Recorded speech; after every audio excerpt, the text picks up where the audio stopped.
I see. Thank you so much. The Adventurers Guild has been overwhelmed these days.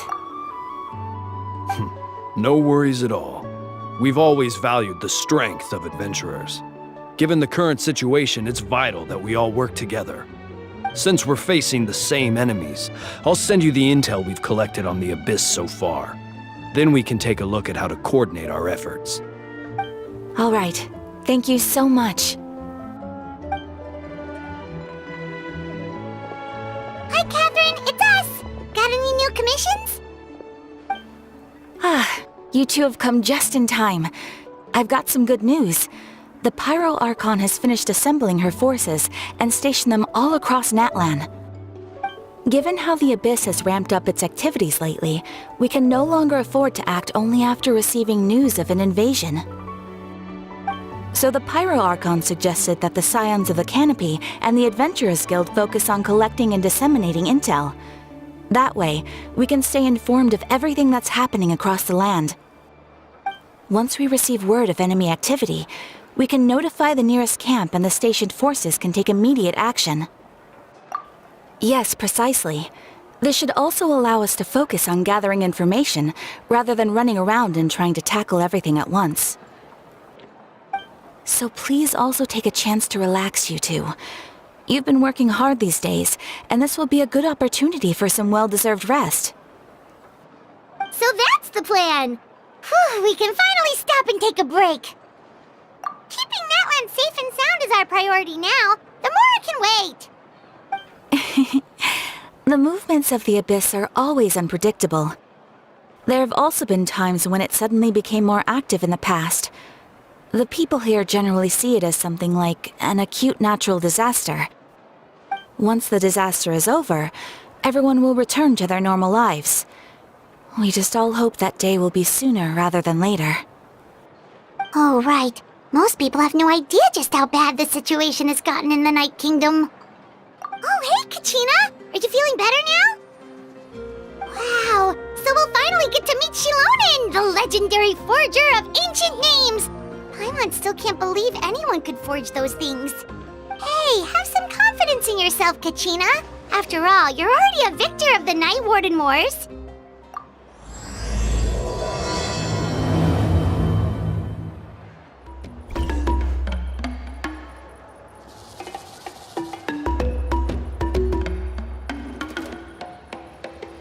Ah, yes, so I've heard.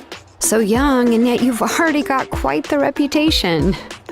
Wait, are you Outlanders? Yep, we're travelers who just arrived in Natlan not too long ago. No, I mean, I was aware that you're travelers. It's just no one told me that you're Outlanders.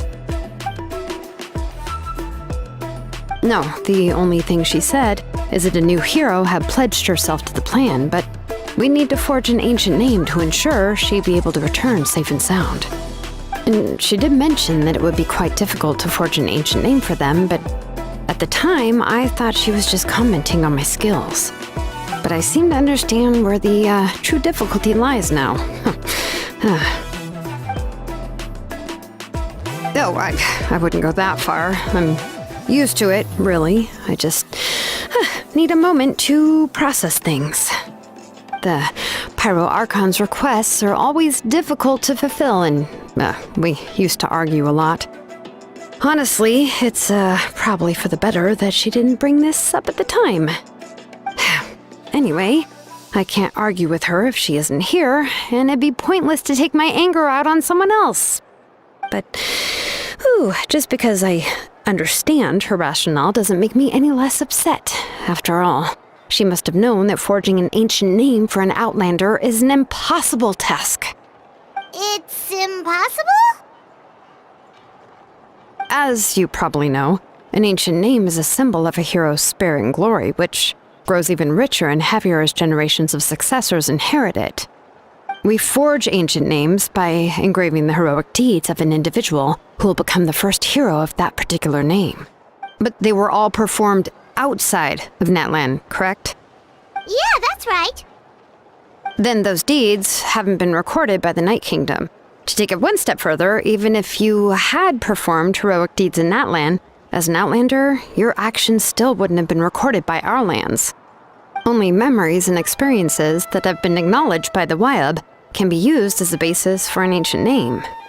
Even the greatest of craftsmen cannot create something out of thin air, you know. That's just how it is. Seems the Wyab don't want just anyone to get a name, huh? Mawika, of all people, should know better than anyone, yet she's still entrusted the task of forging the ancient name to me. Oh, Paimon gets it. Nobody's happy being asked to do the impossible. Ugh, don't remind me. Let's just focus on how we can pull this off. How to achieve the impossible. You mean you're already willing to accept the task? Well, what else can I do? What's happened is already done, and it's not like I can outright defy the order of my Archon. If she gave me this order, then she believes the ancient name is an indispensable part of her plan, and that I'll be able to find a way to make it happen. In other words, the order is an affirmation of my abilities. Whoa, not only has she accepted the task, but now she's looking for silver linings? The key is getting the Wyab to somehow acknowledge the traveler's existence and record her heroic deeds. We heard the voice of a Wyab when we were in the Night Kingdom before. We even had a whole conversation with her. If we can talk to her again, maybe we can figure something out together. Well, every tribe has their own Wyab. How do we know if the one you met is indeed the best one for us to talk to? Plus, considering the unprecedented nature of this situation, I have a feeling that the acknowledgement of one Wyab alone would probably not be enough. I don't know. That requires a level of knowledge that I do not possess. We need to find a consultant who's an expert on all things Night Kingdom and Wyab. The first person who comes to mind is Lali at the Masters of the Nightwind, the one we call Granny Eatstali. Oh, we've heard that name before. We used her Spirit Speaker's Stone to find Kachina's ancient name. A person who can make something like that must be pretty impressive. I'm unsure she'd be able to help. Still, she's older now and quite eccentric. It's hard to even book a meeting with her, given that she's constantly holed up in her room and doesn't like to be disturbed. I've heard that to get her help, you have to be extremely patient with her and know how to keep her spirit up. I hate to break it to you, but... Huh. Why is that? I mean, didn't she already help you before? And you even managed to save Kachina. Well, yeah. At the cost of her Spirit Speaker Stone being split into two. Great going, Mawika. We're already off to a rocky start here. In that case, I guess your only option is to try to emphasize that this is an important order from the Pyro Archon. Hopefully, Lali would still want to show respect to the Archon. I'll also write you a letter on your behalf. If you can find someone to deliver it and mention some good things about you, then that should help too. I sure hope so. Hal won't interrupt when he's talking, though. All right, Kanich is a seasoned negotiator. I trust that he'll know the best things to say. Please just give me a moment to write the letter, and we can meet up near the Statue of the Seven later. Sounds good. We'll take a stroll in the meantime. I'm sorry to put this on you, Kanich. It's just that you're probably the only person who knows how to deal with her. Oh, wait, so Kachina and the Traveler also know about the plan? Right. She mentioned there are 6 heroes and that Shilonen is one of 4 that have already been acknowledged. Oh, well, then I suppose there's no need to keep any secrets between us. Having companions walk by your side is perhaps the best solace when facing such a bleak reality. Lali knows him too? Given how the Masters of the Nightwind love to babble about dreams and revelations, they're already a pretty strange bunch to most. I've never met Auroran, but if they consider him the odd one, he's got to be pretty far out there. Huh. Makes sense. But Paimon wonders how Lali could be the first one to notice Auroran's disappearance if she spends the whole day in her room. Oh, so if I'm following, you mean we'll help her investigate Auroran and the captain's whereabouts? Yeah. Plus, we kinda owe her one anyway to make up for breaking the Spirit Speaker's Stone. This is a pretty well thought out plan, as expected of Mollypo Kanich. Then, yeah, I'll leave my letter to you. Let's hope Seat Lolly can meet at the stadium in 2 days. Okay, then let's part ways for now. I'll see you in a couple of days. Hey, Shilonin, how's everything going? Oh, hi, Traveler and Paimon. I have bad news. Seat Lolly did not reply to our request, although I suppose I'm not too surprised. Huh? You mean she didn't even bother to give Kenichi a response? Guess she really does have quite the ego then. Yeah, well, she can be also quite eccentric, though she's one of the most gifted people around. Even the Masters of the Nightwind often struggle to work with her. My guess is that she probably has other reasons for not deigning us with a response. But let's go to the stadium and see if we can meet her there. If we do get a chance to talk to her in person, we can still try to work something out. That's true. Let's go! Paimon doesn't see anybody. Seems she's just not gonna show up, huh?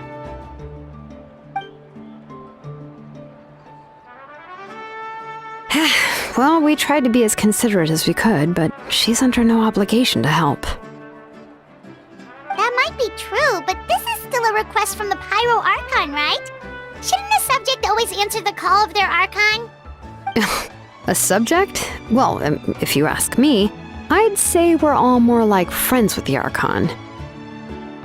Yes, Mawika is our leader, but that doesn't mean there's any kind of tall barrier between us and her. The only thing is that she often has very high expectations of us. Huh. So even though she's super powerful, it sounds like she's actually pretty down to earth and easy to get along with. Unlike that old hag Granny Eatstily, right? Does she think she can ignore us just because she's famous? You all talk about her like she's some kind of huge deal, but she didn't even bother to reply to our letter! Seriously, if she didn't want to come, she could at least let us know. If that's what aging does to you, Paimon never wants to get old. Oh, really? So, that's how you see me? Huh? Who's there? Who's talking next to Paimon? Oh, don't mind me. I'm just a disgruntled old hag, right? Come on, relax. I'm sure my bark's worse than my bite. Huh? Seat Lolly. Wait, you're Seat Lolly? You're Granny Eatstily? Yes, Granny Eatstly. But emphasis on Eatstly, not Granny. You must know this trope from light novels, surely. They use it all the time. The young man who's actually the oldest person in the room. The girl next door who turns out to be a seasoned veteran. The wise sage who looks like a little kid. Oh, wipe that look off your face! You've seriously never seen an older lady that doesn't look her age? Okay, well, don't go thinking it's a trick either. See? I'm barely wearing any makeup. Did I forget to mention, she's called Granny, but she's actually pretty young. It was an honest mistake. I guess we've just gotten used to it. I'm sorry. So, how old are you actually? What? How dare you? Don't you know it's rude to ask a lady her age? Paimon really didn't mean to offend you, it's just that your case seems really unique. Oh, Paimon just wanted to apologize, but now she's putting more and more of her foot in her mouth. Really, Paimon just got a little mad since we thought, well, you were gonna leave us out to dry. It was my idea to invite you here, Seat Lolly. So if you're upset, you can just take it out on me. All right. I was only joking. I didn't mean to chastise anyone. There's really no need to take all this so seriously. If anything, I'm gonna feel awkward if we keep this going. I received Kenichi's letter and was planning to attend this meeting. Since I had already decided to come, I figured there was no need to draft a reply that simply said, "Understood." Besides, just showing up is the most important part, no? But, of course, it's also natural for people to get held up by one thing or another as they're trying to leave the house. It certainly was a bit awkward to see that everyone else had arrived before me. At first, I was thinking of quietly sneaking over, but since you were already here waiting for me, I started to think about how I should phrase my apology. only to hear you all talking smack about me. Anyway, that's the whole story. Honestly, it's not like I owed you an explanation anyway. What's with that expression? Was she feeling embarrassed just now? When the Masters of the Night Wind say they struggle dealing with her, I wonder if the feeling is mutual. She seems to be pretty awkward herself. Everything she does and says seems a little forced. Anyway, Shilonen, I heard that you require my help in crafting an ancient name. Correct. The situation isn't like anything we've handled before. Let me explain. I see. So Mawika has asked you to forge an ancient name for an Outlander. Well, that would be a first. And you've also heard all about Auroron. I must say, he's always been a good kid. I can't see him joining the Fatui of his own volition. He must have been coerced somehow. Yeah, that's why we came here to ask you. We'll help bring Auroron back if you help us solve the problems of forging the ancient name. What do you think? I suppose I'll just call you Traveler for now. Traveler, come here. Let me take a good look at you. Wealth leads to unending conflicts between people. Yet you alone transcend the value of gold. Baleful thunder and wrathful waves bring terror to mortal hearts. Yet again and again, you've braved them to find new worlds. O weary yet free soul, even the most verdant leaf in the forest will pray for your happiness and safe passage. Those are all the things that I could see in you. You've experienced far more than even most mortals could dream of. You possess the heart of a sincere hero, along with the conviction to lift a torch above your head and walk headlong into the night. Huh? Don't move. There's something here. Huh? What thing? Don't scare Paimon. Is the Traveler gonna be okay? Shoo! That should do it. You've just returned from the Night Kingdom, so some fragments of souls were still stuck to your body. No need to worry. I've just cleared out the last of them. Isn't that kinda like having part of a ghost come back with you? It's nothing as serious as that.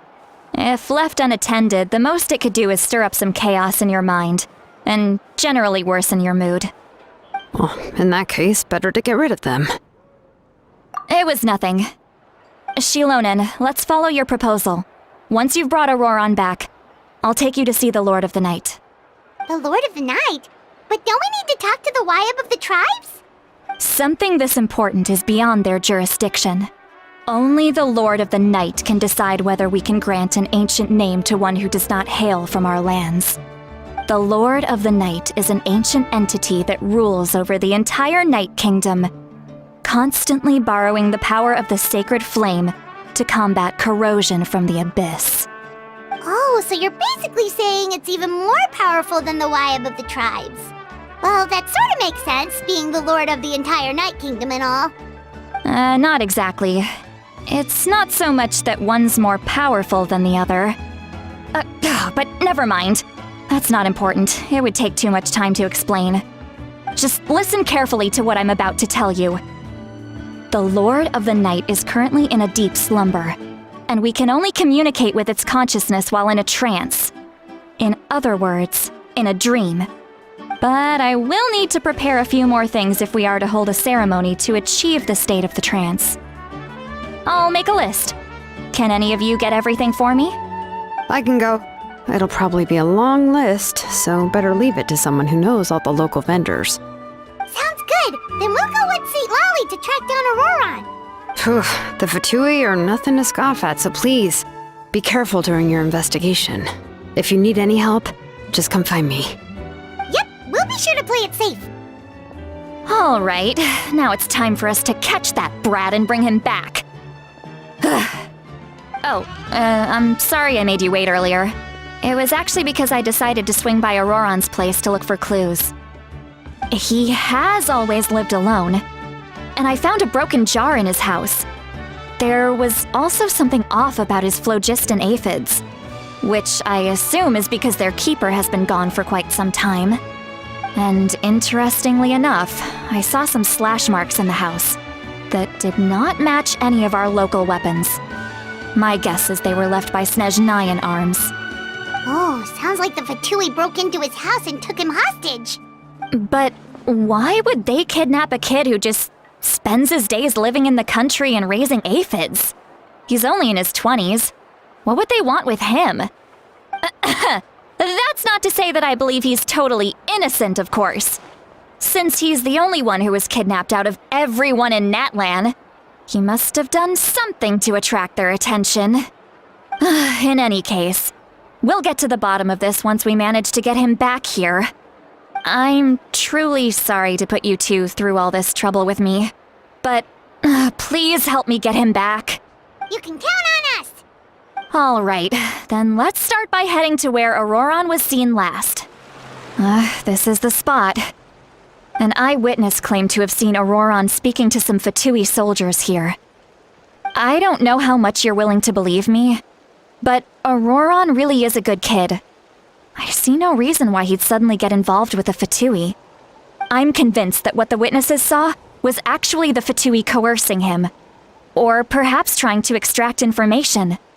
However, I doubt anyone would believe me, given there are no signs of a fight. Didn't Kanich say that she's a big name in Natlan? Feels kinda weird to see her so frustrated and helpless like this. Auroron? Well, he was left at the side of the road as an infant, and the people of the tribe took him in. You could say that everyone had a hand in raising him. He learned a lot from us, and once he reached adulthood, he built himself a house out in the countryside. He spends most of his days growing vegetables and raising aphids, living off of what he harvests from the garden. He's always been such a good kid. He would even get his friends to deliver whole bags of fresh produce to my place. Oh well, let's keep looking. He can answer all of our questions once we find him. He's been raising phlogiston aphids for a long time, and since they were disturbed, they secreted a special type of phlogiston. We can use that substance to track his movements. Let's follow the phlogiston trail. Huh? What trail? Paimon doesn't see anything. Oh, right. I forgot your eyes don't naturally perceive such things. Here, give me your hand. How about now? What do you see? Whoa, Paimon can see it now too! That's right. I used a spell to temporarily transfer a portion of my senses to you. For a short while, you'll be able to see the phlogiston too. Wow, you can even share your senses with us? First time Paimon's heard anything like that. It requires a very rare spell that most people aren't adept at. But don't worry, it's a cinch for me. Between the two of you, it seems the Traveler's senses are a bit stronger than Paimon's. When I held your hand just now, I could sense that you've got a great affinity for phlogiston. You're extraordinarily gifted. Anyway, we'll need to use our vision now to track down Auroron. Good luck, you two. What does she mean by deep and confusing? As far as elderly shamans go, I'd say that I'm already pretty easy to talk to. Is there any other old hag who's as fluent in the language of the youth as me? But is my way of speaking still not trendy enough? I've already tried my best to match their speech patterns, but given the looks on their faces just now, or perhaps I'm still not fashionable enough? But that can't be, right? Don't tell me they're still getting the impression that I'm super old-fashioned. Huh? Was that Seat Lolly's voice? Now that I think about it, it's a good thing I found some helpers this time. Some things are best done with the help of friends. Oh?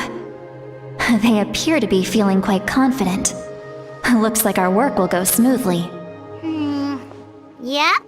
Judging by Paimon's experience as a guide, it definitely looks like people set up camp here. Wait. The phlogiston here is a bit odd. Let me see.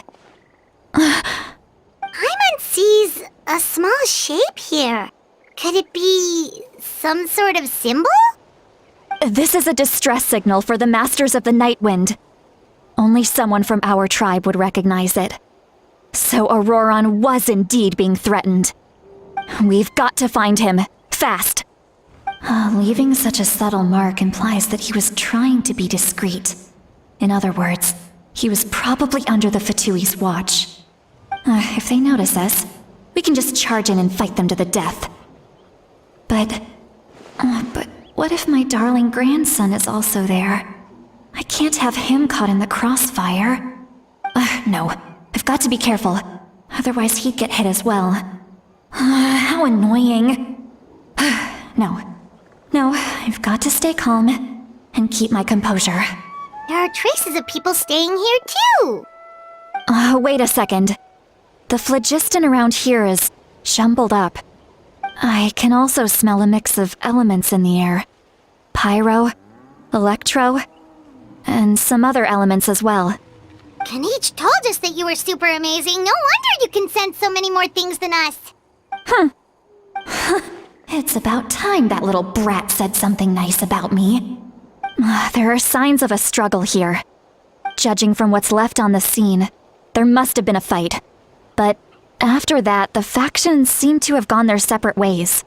Both the phlogiston and the elemental traces in the air support that. Do you still remember the little mark we found before? Paimon's thinking, what if Auroron wanted to leave another distress signal, but was caught by the Fatui? Given there are 2 signals leading from here, we should split up as well. I'll take this direction, and leave the other one to you. Let's meet up again later. Auroron, what the heck were you doing? It's one thing to trouble me, but now I had to bring other people into this as well. You little brat. And off she goes. Traveler, did you hear all of that as well? Once Seat Lolly left, that voice went away as well. Paimon even tried calling her name inside Paimon's head, but there was no response. So you were thinking the same thing. Paimon also thought that if we could hear what she was thinking, then she could probably also hear what we were thinking in our heads. She did say that she was quite adept at this spell, and it doesn't sound like she's had any trouble with it in the past. Maybe we're a special case and can hear her thoughts as a side effect. If you think about it, she's really got a lively inner world. It paints quite a different picture from Paimon's first impression of her. Did you find something? So we can't tell where Auroron might have gone from here. That's weird. The phlogiston trail suddenly stops. We can't make anything of these footprints either. But he can't have just evaporated into thin air, right? We know he wasn't alone. He had all those Fatui with him. So, you can hear the sounds of the wind from beneath the earth. I'm very sorry, but please do not move. I have no desire to hurt you. I apologize that our first meeting has to take place like this. It's just that you're much like one of those animals with ears that perk up as soon as it senses danger in their environment. And given your combat proficiency, I would not have been able to gain an advantage over you if you were anywhere else in the world. However, you're now in the Night Kingdom, a familiar domain to the Masters of the Night Wind. Hello, traveler. I'm Auroron, the one you've been searching for. The Fatui's custody. I see. So even Granny has told you that I was coerced by the Fatui. I'm afraid you've been brought here by a lie, like a false omen in the lingering smoke. My friend and I only left those traces to lure you here. Deceiving you was never our true intent, however. It was simply the fastest and most feasible way for us to set up a meeting. Greetings, traveler from afar. Be careful with this traveler. Her soul is temporarily restrained by us, and it appears to have become more fragile in the process. It's taking all my concentration to hold on to her. It was I who tasked Auroron with leaving the traces to lead you here, and I who used the Master's ritual to bring your soul to the Night Kingdom. I've heard much about you from the past encounters you've had with my colleagues. Given the present situation in Natlan, I would like to sincerely request a formal meeting with you, in person. I will use the opportunity to explain my goals and motivations to you, as well as why I mistrust Malwika, the Pyro Archon. I believe there is little reason for you to blindly follow her plan. If you would like to hear our intel, then find us to the east of the stadium. But remember, not a word of this to anyone. I would like to avoid any further conflict. You will see me again once you return to reality. No matter what I say, please, help me keep this a secret. This is all to avoid dragging Granny into this conflict. Hey, what happened just now? You suddenly collapsed and stopped responding. Hey, why are you sitting on the ground? Are you okay? See, Lolly! She froze for a moment and then just collapsed to the ground. Could it have been those leftover remnants from the Night Kingdom? Do you have any itches or pain anywhere? Don't worry. We can take a short break. Sorry, I know I asked for your help. But had I known you were feeling unwell, I wouldn't have taken you on this trip with me. If you're feeling sick, you should just say so. See, Lolly should be able to, exorcise any ghosts or weird stuff that you picked up in the Night Kingdom. A seasoned traveler must know the importance of not pushing yourself beyond your limit. If you need anything from me, just say the word. In any case, let's take a bit more time to rest now. Need to be more careful next time. Feeling better yet, Traveler? All right, let's get ready. I followed my phlogiston trail earlier to a stronghold guarded by soldiers. I have a feeling that Auroron is probably being held inside. Oh, so it's close by. Then let's head over right away. Well, I recruited you to be my helper, which means we're in this together. Like the wind and the clouds. We either move as one or not at all. But if you want to make it up to me, then just be sure to fight extra hard when the time comes. Look over there. Huh? Paimon thinks she sees someone in the middle of the camp. That's Auroron. So he really was taken by the Fatui. All right, we'll take the lead. Hey, quit daydreaming. Don't you have work to do? I cannot see the sun.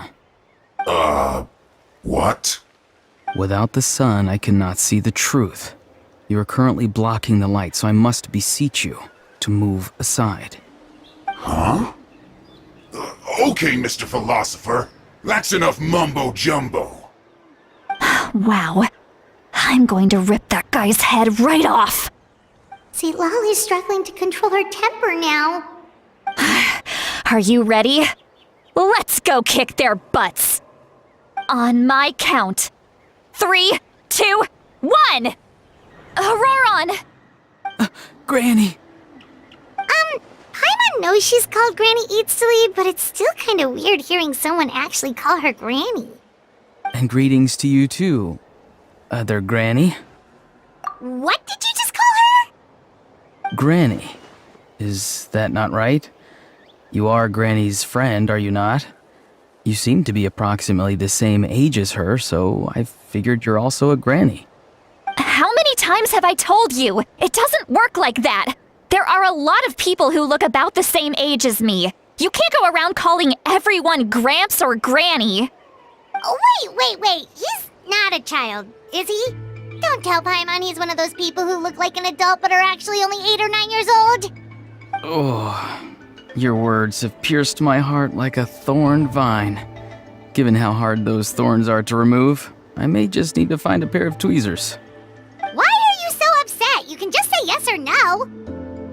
Of course I'm not a child. It's just Granny always taught me to show gratitude where it's due. And since the Masters of the Night Wind raised me collectively, I basically see everyone above a certain age as an elder I should look up to. Exactly. But if you keep that up, then everyone's going to be your senior. And do you think saying all of this is gonna save you from a scolding, Auroron? Haven't I told you 100 times since you were a kid? Heed the 3 warnings. Be wary of bees prowling around, scammers looking for their next victim, and strange people who appear out of nowhere. Oh, so you do remember, and you just chose to ignore them. I always knew that living on your own was going to get you into trouble sooner or later. But getting kidnapped? That really takes the cake. You won't always be able to rely on other people coming to your rescue, you know. You're just lucky we got here when we did. Or we might be launching another search and rescue operation to find out where they put your severed head. I'm sorry, Granny. I'll be more careful next time. Next time? Oh, good one. You think there'll be a next time after this? Not a chance. They didn't hurt you, did they? No, they just asked me a lot of questions about Natlan's terrain and made me draw a map of the ley line distribution. Okay, now answer me honestly. Were you the one who helped the captain escape after his battle with the Pyro Archon? Yes. So why did you do it? Because they said they would need my help from there on out. They also said that if I refused, they'd just come to you, Granny, and they'd already figured out a way to make you do their bidding. Hey! I'm no ordinary Granny! Would they really dare to come after me? And you! Did the gods give you a brain just for you to not use it? Did you really believe everything they said at face value, and not stop to think? Thankfully, the Pyro Archon only asked that we find the mysterious individual from the Masters of the Night Wind, and didn't slap your name on a wanted poster. Don't think for a second that she doesn't know what's happening. Even if the truth that you see will soon manifest into reality, there is still no need to preemptively panic. Have you forgotten the words that I've taught you? I'm sorry. Forget it. We can submit the details of this camp and the defeated Fatui as evidence of your innocence. Let's clean this place up and get back to the city. Auroron, you better remember this lesson well and seriously reflect on your actions. Also, once we return to the city, come to the speaker's chamber with me. I'll need you to explain everything. Sounds good. Should I bring some of my homegrown vegetables as well? Your vegetables? Yes. I grow a lot of fresh produce in my garden. I hope the Pyro Archon won't be too picky about the selection. Now's not the time to be thinking about that. If you do come face to face with the Pyro Archon, the first thing you should do is... Recite the 3 warnings. Huh? No! You should emphasize that you were not in cahoots with the Fatui! How exactly did the Masters raise this guy? Oh, right. I see. So Auroron came to the captain's rescue because he promised to help him in exchange for Citlali's safety. That's right. I'm sorry. Now that you know Auroron was only trying to protect another member of his tribe, could I ask you to petition the Pyro Archon for her forgiveness? We'll give her a full report. We'll let you know once she's reached a decision. Will I need to stay here? Technically, yes. But if Miss Citlali is willing to serve as your guarantor, then we can release you from custody. Sure. I'd be happy to do that. I don't have any more time to waste here. I still have other things to do. Understood. Thank you very much. Mr. Auroron, please report back to the Speaker's chamber as soon as you've received notice of the Archon's decision. I understand. Thank you. And thank you too, Granny. Well, at least you won't need to hide your face anymore. Traveler, Paimon, thank you very much for your help. And don't worry, I haven't forgotten about my side of the deal. Once Auroron is settled, I'll go talk to Shilonen and get started on forging an ancient name for you. Oh, thank you. You scratch my back, I scratch yours. It's as good as done. You can just go twiddle your thumbs or something while you wait for the good news. Bye for now. Come with me, Auroron. We've got to find you a place to stay for the night. Goodbye, Mother Granny. We're finally done. All right, it's time to find some grub. Huh? What is it, Traveler? What? The captain? sorry. Paimon just didn't see that coming. So you really saw him in the Night Kingdom? And he didn't attack you? Oh, that Auroron, what is he up to? He sounded earnest enough just now. Paimon would have never guessed anything was happening. All that stuff about protecting Seat Lally and being forced to help the Fatui, when he's actually been a willing accomplice all along. Yeah, you're right. Still, Paimon appreciates you telling her about this. Paimon will support your choice no matter what, so if you want to go, we can go together. We still have another whole day before the meeting, so we'll just meet with them when the time comes. Weird. Paimon doesn't see anyone. Oh, please don't let this be a trap. What was that? Good evening. Nice to see you again. It's you. You shouldn't pop up from behind people like that. What are you, a ghost? I'm terribly sorry. It's just a force of habit. And what's with you apologizing all the time? You sound so polite and honest, but you're actually doing shady stuff behind people's backs. You're right. Granny tells me that too. Huh. Come to think of it, you remind me of her. Sometimes you two sound really similar, you know. Oh, so you're gonna call Paimon Granny too now? Well, I could. It's all clear. Over to you. Excellent. The fact that you showed up proves that I was right about your character. Yet, there's been a lot of talk about you. Child told me that you're passionate about the unknown and willing to take risks. Rather than facing you as an enemy, I would much prefer to bring you to my side. If we allow the current state of things to continue, we will inevitably clash, and that's a scenario that I'd very much like to avoid. I've long heard of your exploits across the nations. Though you have crossed swords with my colleagues many times, I know that you are by no means an unreasonable person. And once you've learned the truth that the Pyro Archon Malwika would never willingly share with you, you may just find it in your heart to consider my proposal. I assume you've already been informed of the Pyro Archon's plan. In order to defeat the Abyss and save Natlan, she still needs 2 more heroes to appear. Wait, how did you know that? Never mind. Guess that's not important now. I've long kept a close eye on her plan. To be frank, it's an exceedingly risky plan. Will the heroes really appear? And even if they come to her, will their power be enough to drive the Abyss back? If any part of the plan goes awry, all of Natlan, even all of Tevat, will pay for her mistakes. Now, you may have been led to believe that this is the only plan available to her. But what if I told you she's had another emergency plan all along, the details of which she has chosen to keep hidden from you? An emergency plan? Yes. A way to keep Natlan intact, even if her original plan fails. But given the painful cost of its execution, she has chosen to keep it as a mere backup plan. Whether this stems from hesitation, fear, or even naivete, I cannot say. But Natlan cannot afford to wait until she comes to her senses. My fear is that given the enormity of the decision, she will be reluctant to confront the dire reality we face until it is too late. There will be no time left to execute the backup plan, and all of Natlan will be lost to the Abyss. We have to make the decision for her, here and now. Yeah, do you have any evidence for all this?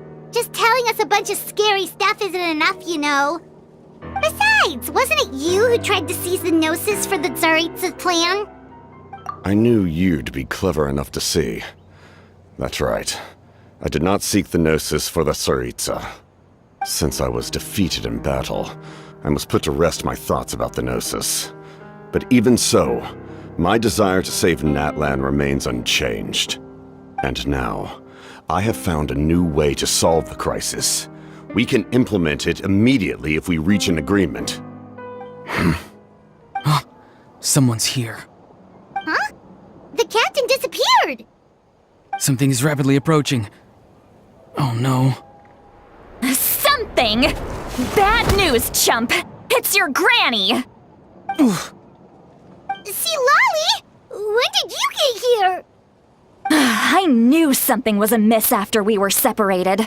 Hidden ceremonial tools, an unconscious traveler. I must say, I'm very curious about what you're up to. How dare you go behind our backs like this, Auroron? Colluding with the Fatui?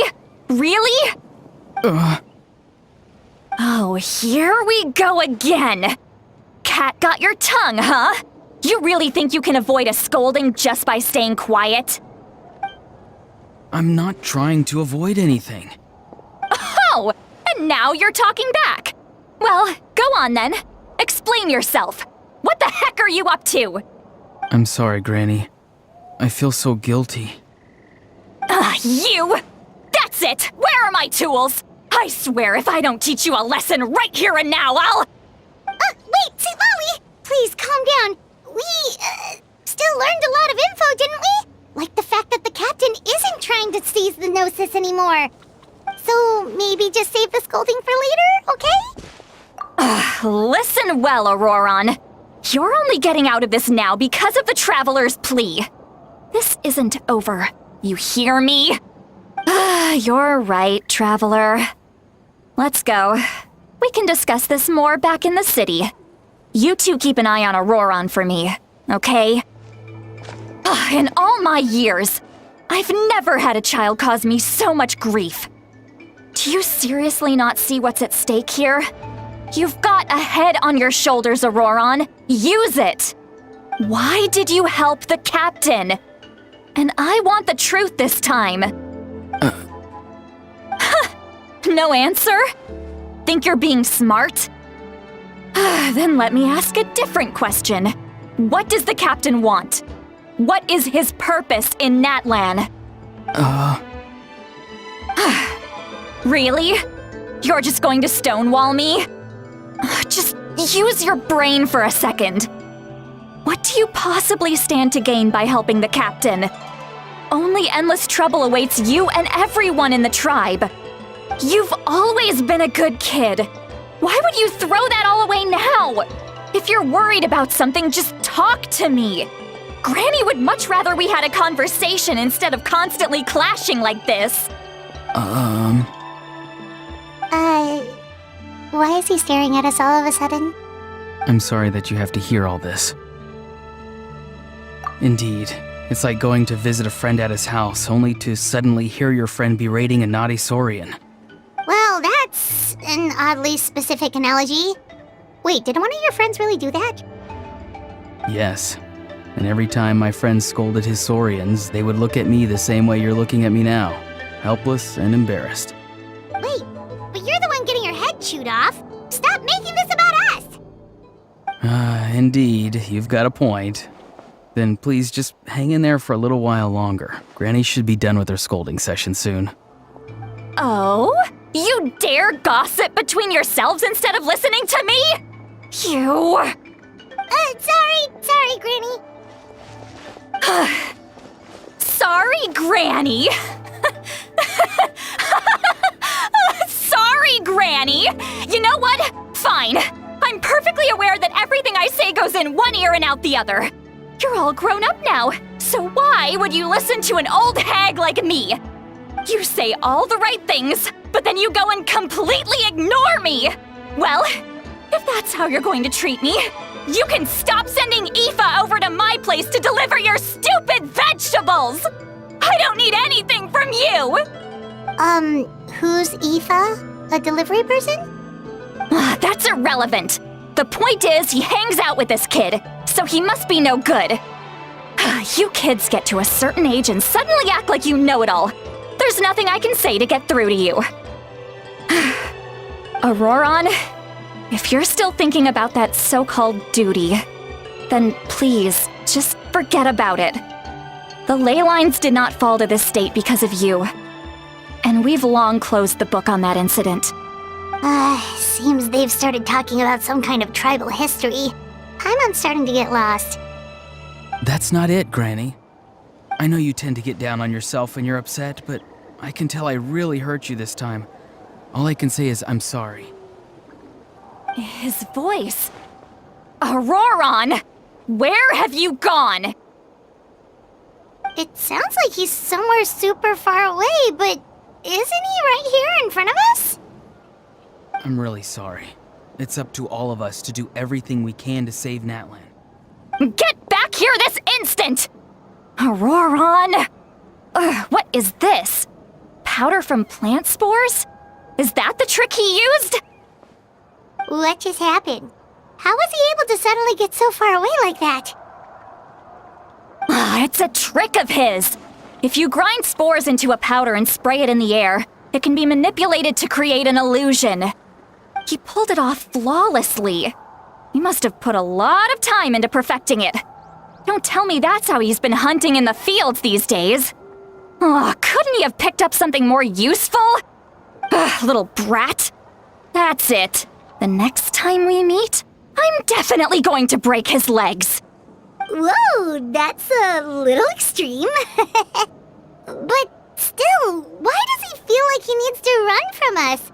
If his goal is also to protect Natlan, then can't we work together? I'm sorry for interrupting your conversation with them earlier. But even if you'd been able to hear them out, there's no guarantee you would have gained anything substantial. Auroron probably did everything he could to get away because he knew I'd get the truth out of him sooner or later.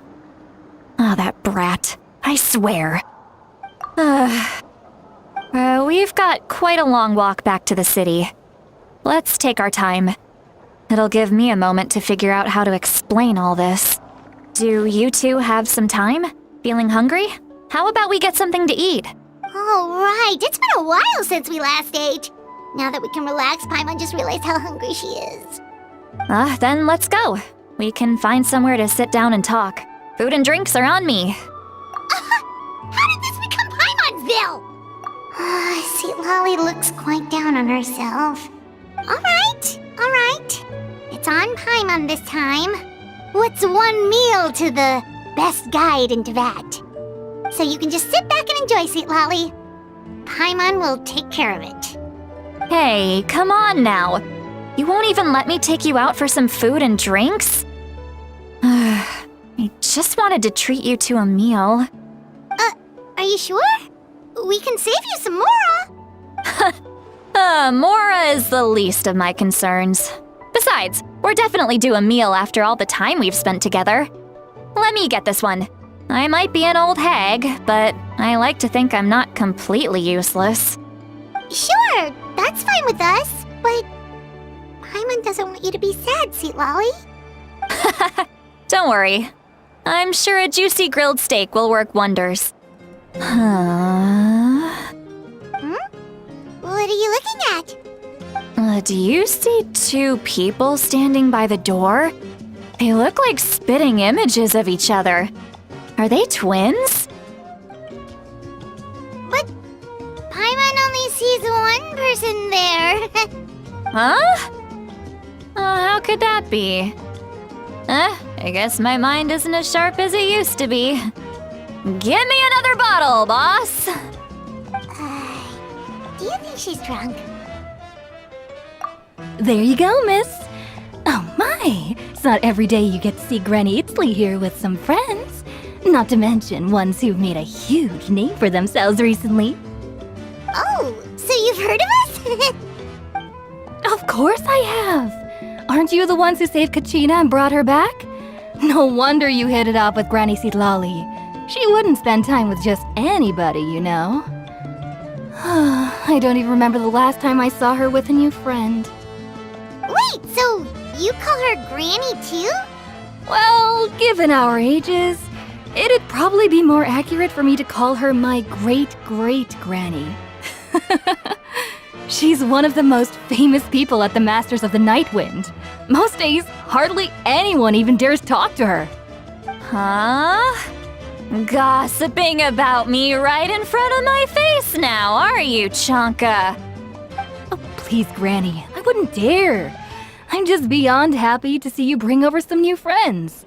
After all, any friends of our regulars are sure to be great customers too. All right, that's enough. Go on now. I'm sure the other customers would like to talk to you as well. There's no need to keep staring at me. I promise I'll keep my alcohol down until I leave.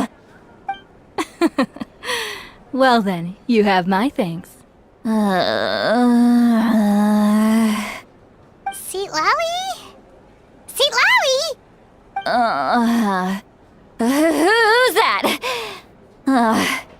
You got some gall calling me by my first name. Let me guess. You want to test your skills against Granny Eatsley, don't ya? Are you still with us, Seat Lally? You're kinda talking to no one. You chumps come around here, picking fights with me? Well, you know what happens next. You lose, and then run off home to tell everyone about how I'm this big scary bully. It's always the same story. You brats start it, I finish it, and then I end up with the reputation of being some kind of terrible monster among the shamans. I mean, come on. Monster? Me? Really? What did I do to deserve that? Granny Seat Lally, you're not a monster at all. Exactly! And while we're at it, I'm not some lazy slacker either. Between meditation, advising the chief, and speaking with the Wyab, I actually have a pretty packed schedule, you know. Oh yeah, and I have to mentor all the new kids. Hey, new kid. Yeah, you. Don't play dumb. Didn't I teach you how to find phlogiston? You see? I know my stuff. I'm a good teacher. You tell him. That's more like it. About dang time someone showed me a little respect. Yeah, Granny's a hard worker, all right. You can always rely on old Granny.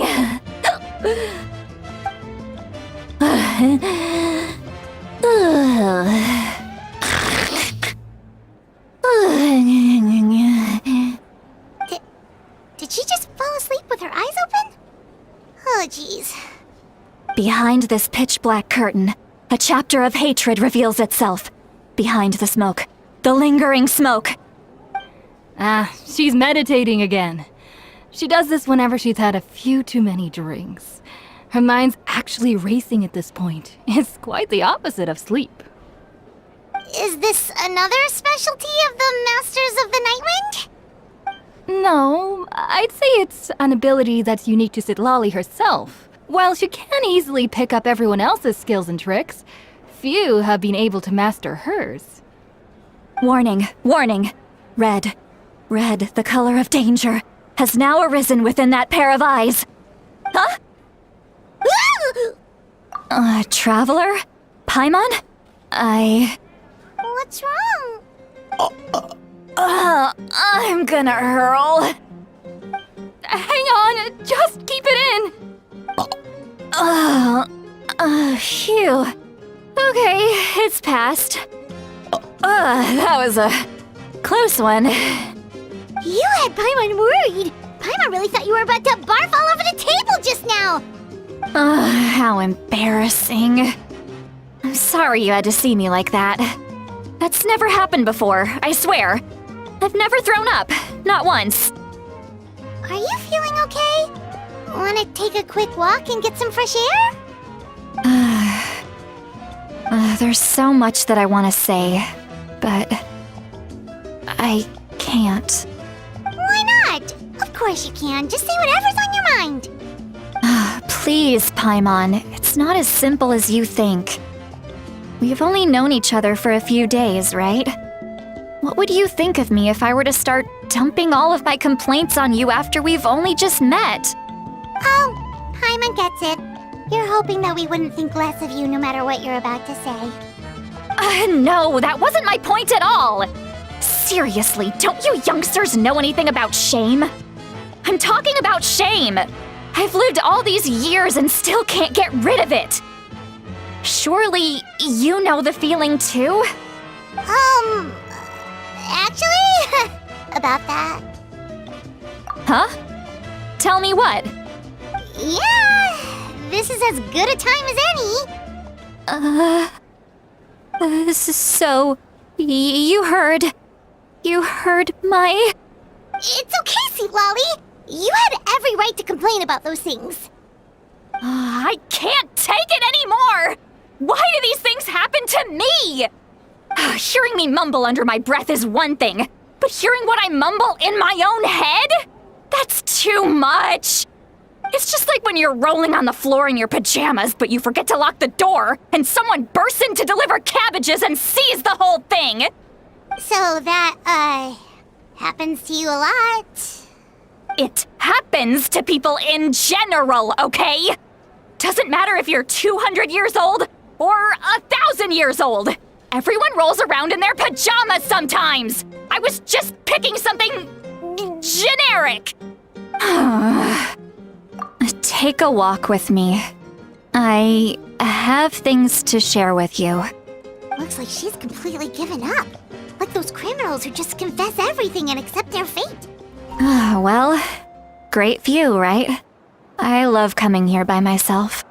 Wow, it's beautiful! You're making me want to cry. Oh no, what do we do? Please don't cry! I was an expression, okay? A figure of speech. I'm just... embarrassed. Here you are thanking me, even after you helped me all this time. Let's just have a casual conversation. It's easiest that way. Really? You don't seem like the kind of person who keeps things casual.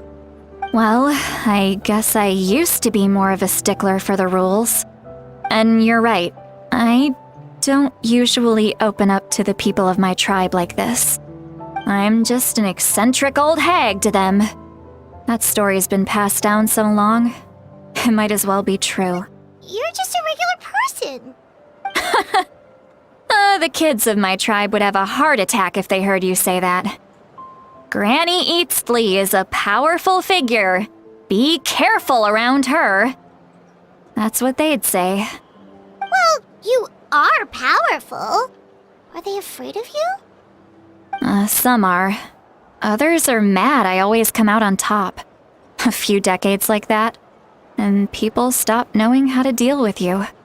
What about you? Are you scared of me? We don't find you scary at all. That's because you're not from my tribe. You don't know how many delusions of grandeur I've destroyed just by existing. I make people realize that no matter how hard they work, they'll never become a living legend like me. Oh, not to brag or anything. Maybe it's hard to believe. Just pretend I never said anything. We believe you. Shilonen has full faith in your abilities, and Auroran didn't seem scared of you. He thinks of you as his granny, right? Yes, but Auroran's a special case. Mawika already told you about her plan. And you've given so much help to Auroran and me. You deserve to learn the full truth.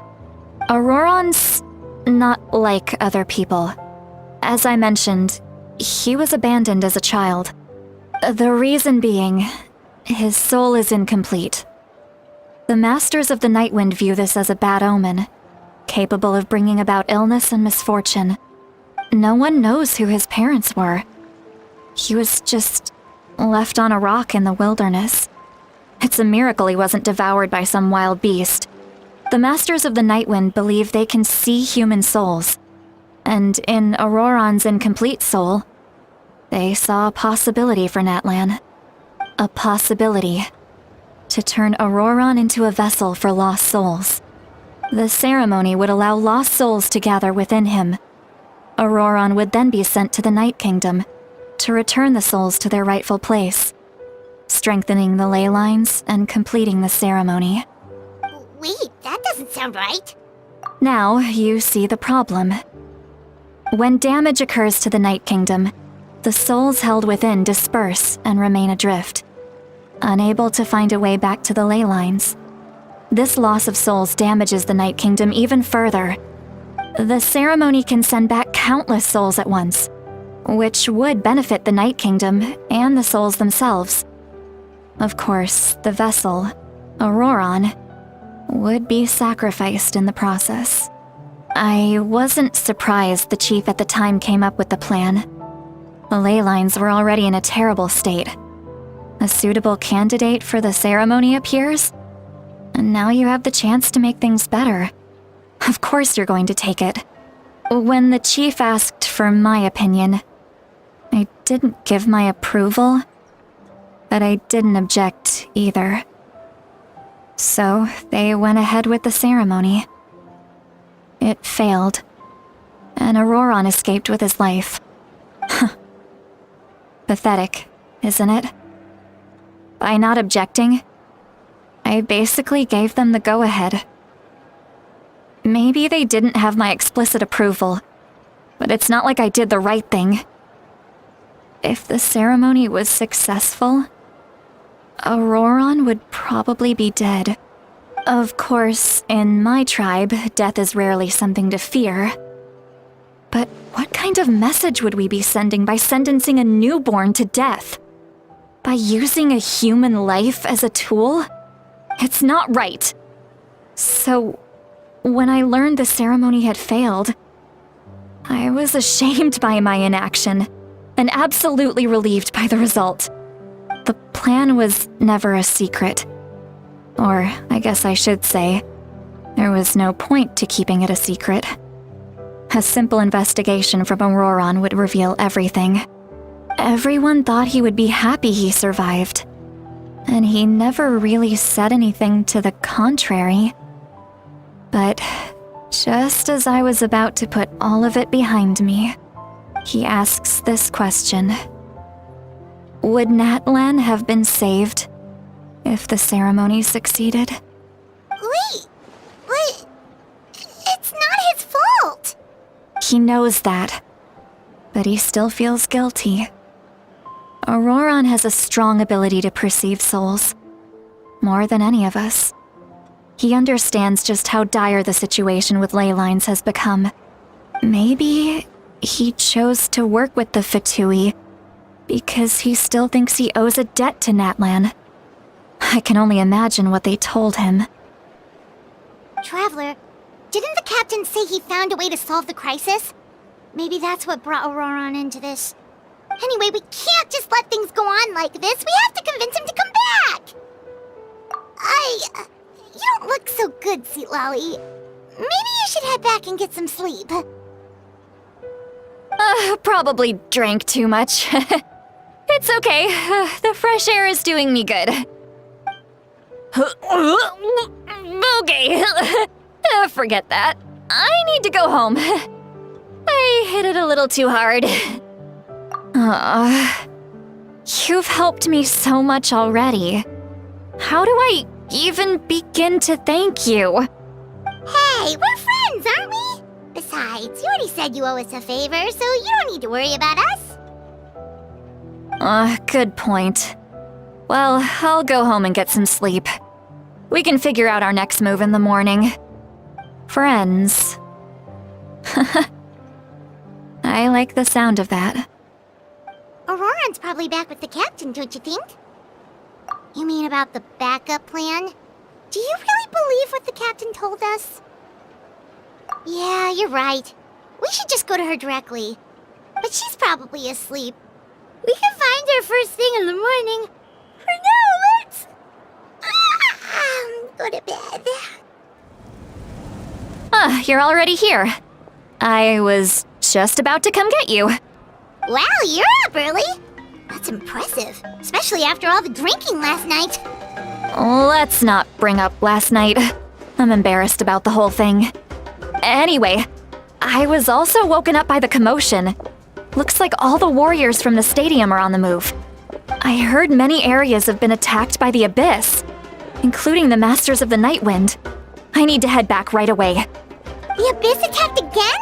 Are you sure you can handle it on your own? Do you need our help? I'll be fine. We also have the support of the warriors stationed at the various outposts. given the quick response, things shouldn't get too serious. The stadium could always use more manpower, so you should join the forces here. I'm done making excuses for him. He's not a child anymore. He needs to take responsibility for his actions. I was the one who vouched for him, so I need to report back to the Speaker's chamber. I'll accept however they choose to handle the situation. But I should be able to convince them to let me go back to my tribe first to deal with the attack. As for the ancient name, once we handle this crisis, I'll talk to Shilonen right away. Don't worry, I never forget a promise to a friend. Thank you. All right, I need to start heading back. She left in a hurry. The situation must be really serious. Looks like a lot of people are heading to the stadium. Let's see what's going on. Traveler, over here! Perfect. Our star Outlander has appeared. Oh, you're all here! But, what's with the whole star Outlander thing? Just my way of saying how awesome you are. We've got a real emergency on our hands, so this is the perfect time for you to show off your skills. Alright, but can we get a quick rundown of the situation first? The Abyss suddenly attacked the Collective of Plenty, the Masters of the Nightwind, the Children of Echoes, and a number of our camps and outposts in the wild. Yes, and the attacks are increasing in frequency. The tribes have plenty of defenses, so they're safe for now, but I can't say the same for the adventurers and merchants stuck in the wild. Chaska and I have been searching for survivors and treating the wounded. We just got back, but we need to head out again soon. I plan on heading back to the Collective of Plenty, just in case my tribe needs me. What about you, Mualani? Where are you gonna go? I'll go help the Children of Echoes. They're the closest, so I can start fighting right away. What about you guys? We could go together. Yeah, that does sound important. No worries. Just leave the Children of Echoes to us. Who knows? Maybe yours truly will have the Abyss on the run by the time you're finished. That would be pretty great, actually. I hope my tribe gets through okay. It'll be fine. Your tribe doesn't do all that bodybuilding for nothing. Let's part ways here for now. And most importantly, be careful, everyone. Oh, and some of us need to avoid getting contaminated by dangerous-looking substances. That will make my job a lot easier. Koichi, do we really have to do this now? It's alright. She's just looking out for everyone. Alright, let's hurry up and talk to the Pyro Archon so we can help the others. Oh, it's you two. As you can see, things are not looking good right now. People across Natlan are in danger. Look, I'm very interested in your recent adventures, but this is not a good time, so we'll have to keep our conversation short. That's alright, we're also in a hurry. We're gonna go help the Children of Echoes after this. What? So he thinks my plan is too risky. He thinks I'm being stubborn. I shouldn't underestimate the Fatui's ability to gather intelligence. The Gnosis does have that function, but there's more to the story. I will answer you honestly, but you must help me keep this a secret. I can use the power of the Gnosis to save Natlan, but it comes at a heavy price. The Gnosis would drain all the souls and memories from the Night Kingdom and weave them into a giant net, which would surround the ley lines and protect them against abyssal corrosion. Wait, you can use souls to weave a net? But does that mean... Yes. It means sacrificing those souls in the process. Souls are just another form of life. The cruelty of this method is self-evident. The Night Kingdom not only houses the souls of the dead, but also our memories and legends. Using the Gnosis means converting all three into material for the net, erasing our history and culture. Even then, the net can still become corroded. If we cannot find a way to repair the damaged ley lines before that happens, then all those sacrifices are for nothing. Given the enormity of the price, it's a solution I refuse to consider right now. I want us to win, but I also care about how we win, and what that means for us in the end. Now it's true, both plans come at a risk. But after weighing our options, this is our best bet. Natlan is unique among the nations of Teyvat. Given the ever-looming threat of the Abyss, the Pyro Archons had to account for the worst-case scenario. Having a contingency plan is our duty, not just to the people of Natlan, but to all who live on this continent. Still, this has always been a well-kept secret. I'm very curious how the captain learned this information. Oh, one more thing? The captain said he found another way to solve the problem. Could be equally as extreme, though. Without the Gnosis, he should have no other option. But I see no reason for him to lie. Seems like our only path forward is to track him down, so he can answer that question for us. Judging by your expression, you must have doubted me, even if just for a second. Not even a little! We would never— Wait, what are you talking about, Traveler? Just as expected. I appreciate your sincerity. Maybe it was out of caution, anxiety, or simple curiosity, but know this. No matter what, our goal remains the same. We both want to save the people of this land. So now that you have your answer, do you still doubt me? You scared Paimon. You've really got a lot of guts, Traveler. That's a good thing. Oh, and feel free to call me Mawika. It's what all my friends call me, and I like it that way. As for the captain, the intelligence officers we assigned to the Fatui should be back soon. We'll get our answer then. That's great! Sounds like we just have to wait a little longer. Not just yet. Even though the Abyss is attacking several locations at once, I'm confident the warriors stationed in those areas can handle it. Don't worry. I just need to finish coordinating our available manpower, then I'll take a small team to handle the difficult locations. Wait, you're going to fight in person? Didn't you give up your power? That's true. I'm far less powerful than a god in my current state. But don't forget, I was an experienced and powerful warrior before I ever became the Pyro Archon. No matter how you look at it, my duty is on the front lines. I just think there's strength in numbers. If the people feel emboldened, that's just a bonus. Anyway, even if we respond to these threats in time, it's not a permanent solution in the long run. I've considered moving my people to other nations, but given their close connection to the Night Kingdom, a forced evacuation would have devastating consequences. I've told the chiefs of each tribe to strengthen their defenses and advise people against leaving their settlements. Now, I just need to find the right time to disclose the true nature of the crisis to the people of Natlan.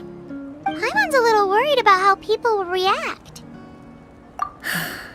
Yes, but that won't be the only response. In any case, that's for me to worry about.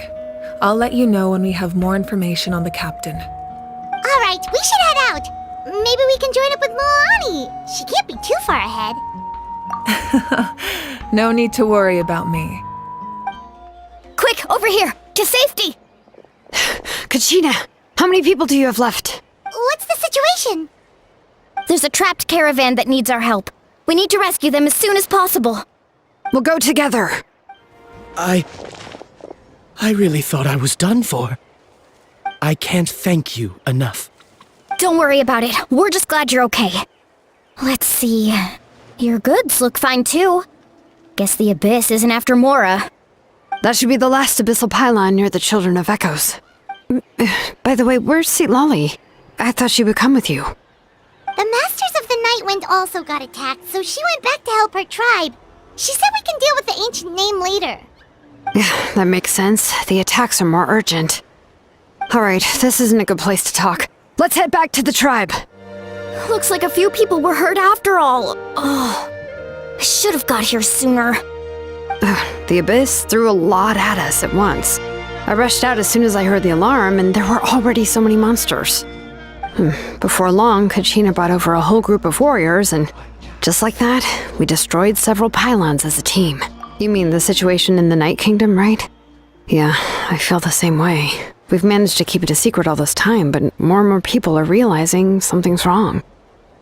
It's impossible not to feel anxious when things are getting worse by the second, and all we can do is wait. That just means we need to buy the Pyro Archon more time. Keep pushing, everyone. Every battle is worth something. You really are an eternal optimist, Mualani. You always find a way to cheer people up. Why, thank you. I guess it's one of my better qualities. So, specifics aside, the Pyro Archon confirmed the Gnosis can resolve the crisis, but it comes at a huge price.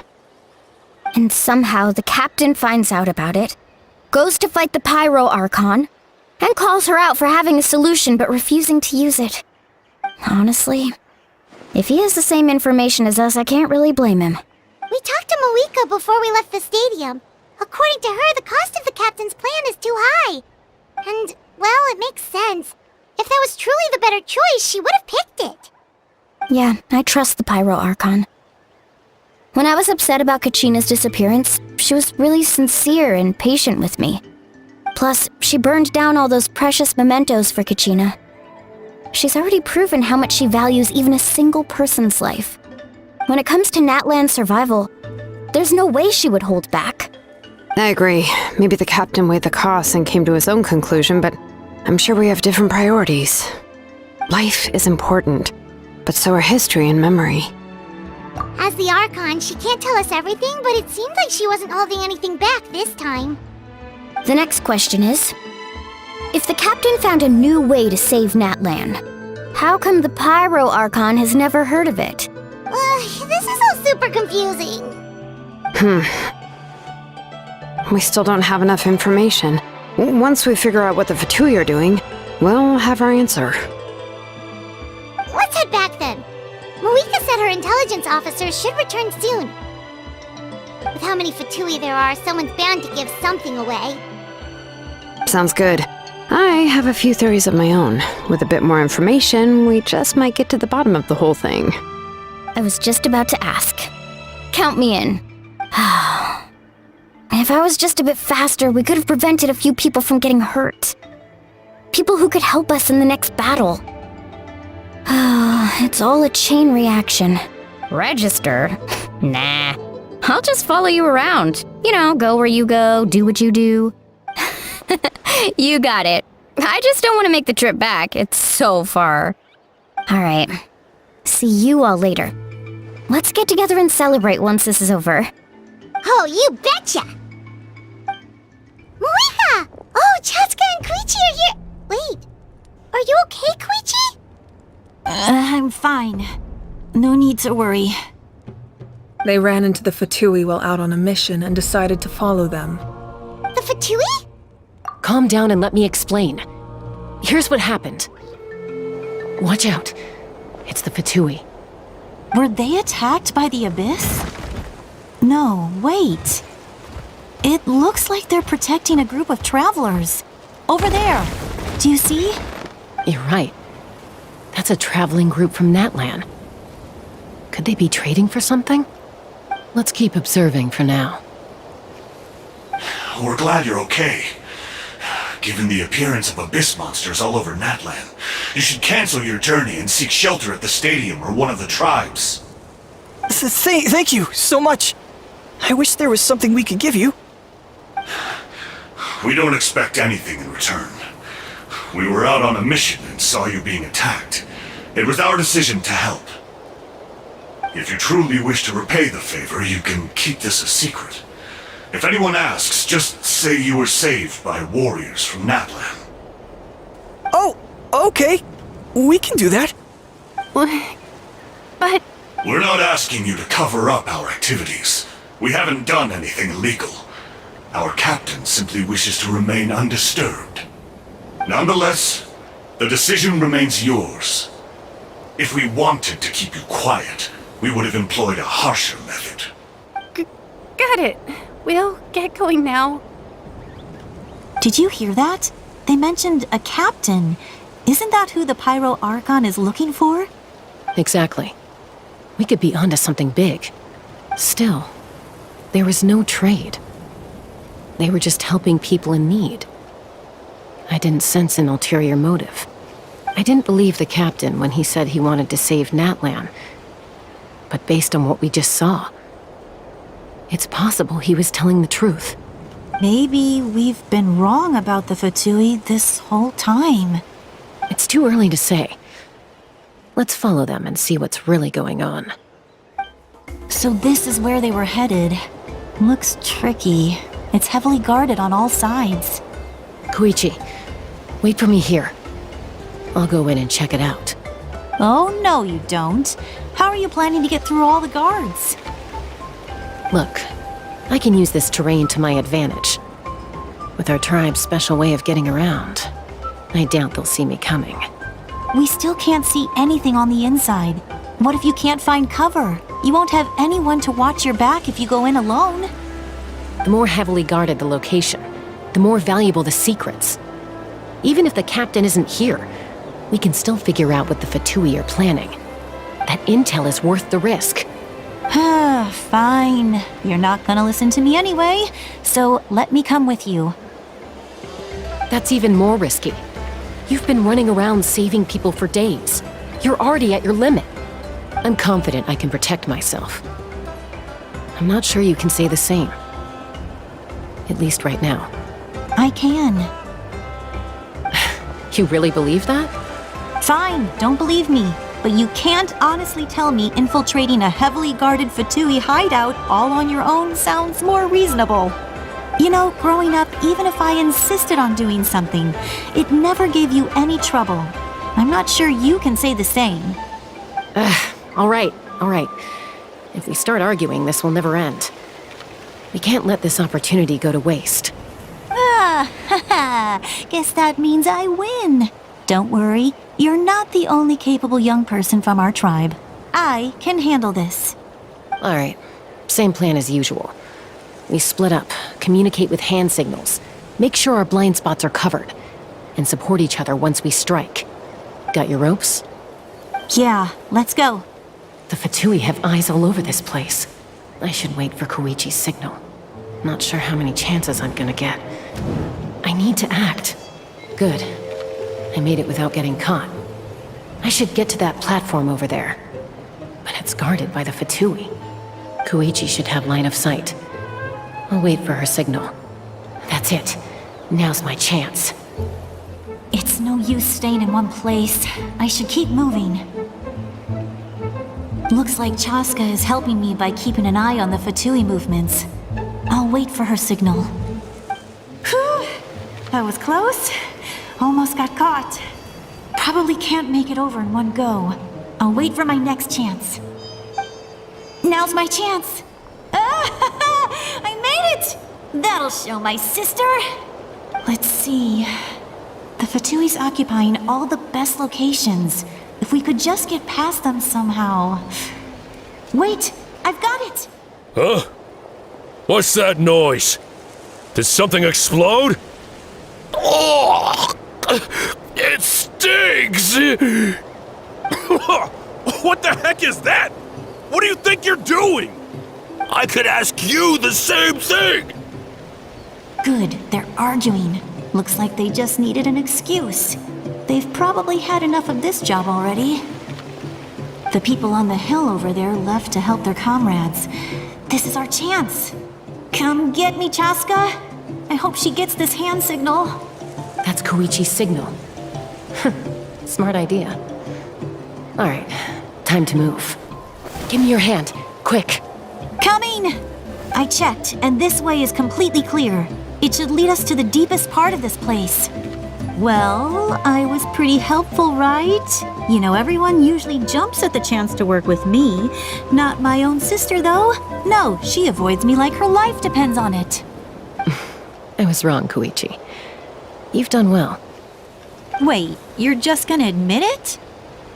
Now I look like the mean one. Let's focus on the task at hand. We're in the heart of enemy territory. The more time we waste, the more dangerous this becomes. All right. If you're not gonna take the bait, then I'll drop it. Looks like the Fatui are here to dig something up. I'm surprised they mobilized this many people. I doubt it's because they're interested in our culture and history. It seems like they're looking for a dragon relic called the Source Mechanism. The device is ancient. Barely any information survives to this day. And even people from Natland don't know how to use it. Why would this be the Fatui's target? Not bad. Looks like it's in good shape. This should be what our Lord's looking for. Took us long enough. Come on, let's get this thing back. Back? Back where? Should we keep following? You really want to keep going? Of course! We make a good team, don't you think? No reason to stop now. What was that sound? Uh-oh. We've been spotted. Time to go. Falling rock incoming! Watch out for your gadget! What? You'll regret that! After them! Once we got them off our tail, we went back to observe some more. They'd collected several identical pieces of something. It looked like they were waiting, though. So we decided to come back. So, Koichi got injured trying to get them off your tail? She pushed herself too hard and collapsed on the way back to the stadium. Well, I didn't cause you any trouble while we were fighting, right? So my perfect record remains. You've done very well. I could make a comment on knowing your limits, but it's not my place. I know. I'm already reflecting on my actions. So, our current intel suggests the Fatui is after the source mechanism. The device is a complete mystery, even to us. What does the captain want with it? I have no idea. But it's safe to assume the device could serve a similar purpose to the Gnosis. Shilonen, I need you to gather every scholar in Natland familiar with the secret source. I'll get right on it. Thank you both for your hard work. Koichi, it's time for you to get some rest. Oh, and there are gifts from your patients waiting at the speaker's chamber. I've prepared a small gift of my own as a token of gratitude. I'll send it to your home along with the others. My patience. That's so nice of them. Guess that means I'm doing something right. You don't need to give us anything, Archon. We were just doing our duty for Natland. I should take Koichi home now. Well, if Koichi doesn't want her favorite Saurus crackers, then... I accept. Thank you, Archon. What am I gonna do with you? There's some for the rest of you as well. They're one of my favorites too, so don't be shy. I'll start investigating the source mechanism right away. If I learn anything, you'll be the first to know. Yummy snacks! What's next for you two? I'm taking Koichi home. With our parents there to keep an eye on her, I can make sure she actually rests. Hey, it's not like I'm some kind of prisoner. I'll be fine in a day or two. There's no need to go all the way home. That's what you always say. Everything's no big deal until you collapse. What if the Abyss attacks again? You're saying if I let you rest in a hotel, you're not gonna rush out the minute you hear the alarm? I won't. Triple promise I won't. Fine. On the off chance something like that were to happen, I might. But I'm a doctor. I have a duty to help people in need, no matter how hard or tiring the work gets. I guess you're right. But I don't have to like it. This reminds Paimon of when we first met! Except you were the one trying to stop Chaska from doing something dangerous. I'd do the same for anyone trying to put their life in danger. As a doctor, I don't want people to get hurt because of a rash decision. Then try to see things from my perspective. You clearly want to protect your patients. So can't you understand why your own sister would feel the same way about you? The two of you are the same, you know? I disagree. I understand the risks and costs of my decisions. Who wants to be like her? Overconfident, always making excuses when things go wrong. That's just not true. You think I don't have proof? Okay, don't get into another fight. Just pretend Paimon never said anything. Don't worry, Paimon. You didn't do anything wrong. Arguing is just how we communicate. Neither of us really takes it to heart. Plus, I guess we are similar in some ways. Maybe I rush into things without thinking, but I learned that from her. We're family. I can't help it if my older sister is a bad influence. Okay, you don't have to put it that way. So, you're all good now? Neither of us are really the type to back down, so we'll always have our differences. But still, we get along in our own way. Plus, I know you'll wake up one day and realize I was right all along. I just need to wait. Be my guest. Come on, let's get you home. See you later, Traveler and Paimon. I'll be back once everything's settled at home. There's no rush. At least grab a nice meal with your family. Bye, you two. Take care of yourselves out there. Those two will probably make up for real at some point, right? Well, we've learned a lot. Let's go over everything that we know so far. Sorry for popping up out of nowhere. Again. Why do you look so awkward? Oh, is there something you need from us? Okay, I won't beat around the bush. Oh, and I'm sorry for interrupting your rest. I'll treat you to some charcoal grilled steak to make up for it. Awesome! Just give us your orders! Hey, friends don't order each other around. I'm just here to share some news. Remember what we talked about before parting ways? Oh yeah, you mentioned how Auroron has always wanted to save Natlan, and something about his soul being fragmented. Paimon and the Traveler discussed it after you left, and we think Auroron is probably back with the captain. What do you think? I agree with your hypothesis. And just now, I confirmed it myself. Auroron came back. He helped the Masters of the Nightwind defend our camp. What? He came back? I told him to give up whatever he's doing, but he refused. He said they're just one step away from success, so there's no way he can back out now. Apparently, he came back to fulfill his duty to our tribe. When he left, he said it was because he still has a duty to Natlan as a whole. I'm surprised you let him go at all. I had to prioritize my tribe. Besides, the situation was intense. I couldn't focus on outside and inside threats at the same time. Plus, he was on guard. He knew I would try to go after him, so he made sure to keep his distance. I kept an eye out for a good opportunity, but it never came. All these years of calling me Granny, and I couldn't do a single thing for him in the end. Don't say that! Your tribe all raised him together, right? That couldn't have been easy. You're right. Seeing him come back reminded me of when he was little. Running around the tribe, dropping by random houses right and left. He's not only a child of the Masters of the Nightwind, but a child of Natlan. It's only natural for a child to want to do something for their family. Besides, Auroron is my apprentice. He might have a few tricks up his sleeve, but I guarantee I know every single one. Wait, what are you saying? Look. Remember how I said Auroron's soul is fragmented?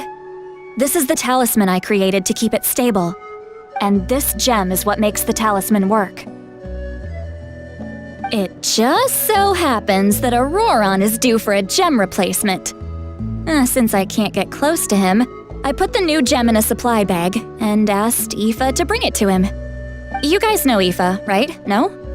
Well, he's a pretty famous vet around these parts. He's always bringing me all sorts of things, and he happens to be very good friends with Auroron. Aoife doesn't know what's going on, so he agreed, no questions asked. Auroron would find the gem as soon as he opened the bag. He knows how important it is, so I knew he would make the switch. He probably suspected that I tampered with it. But here's the catch.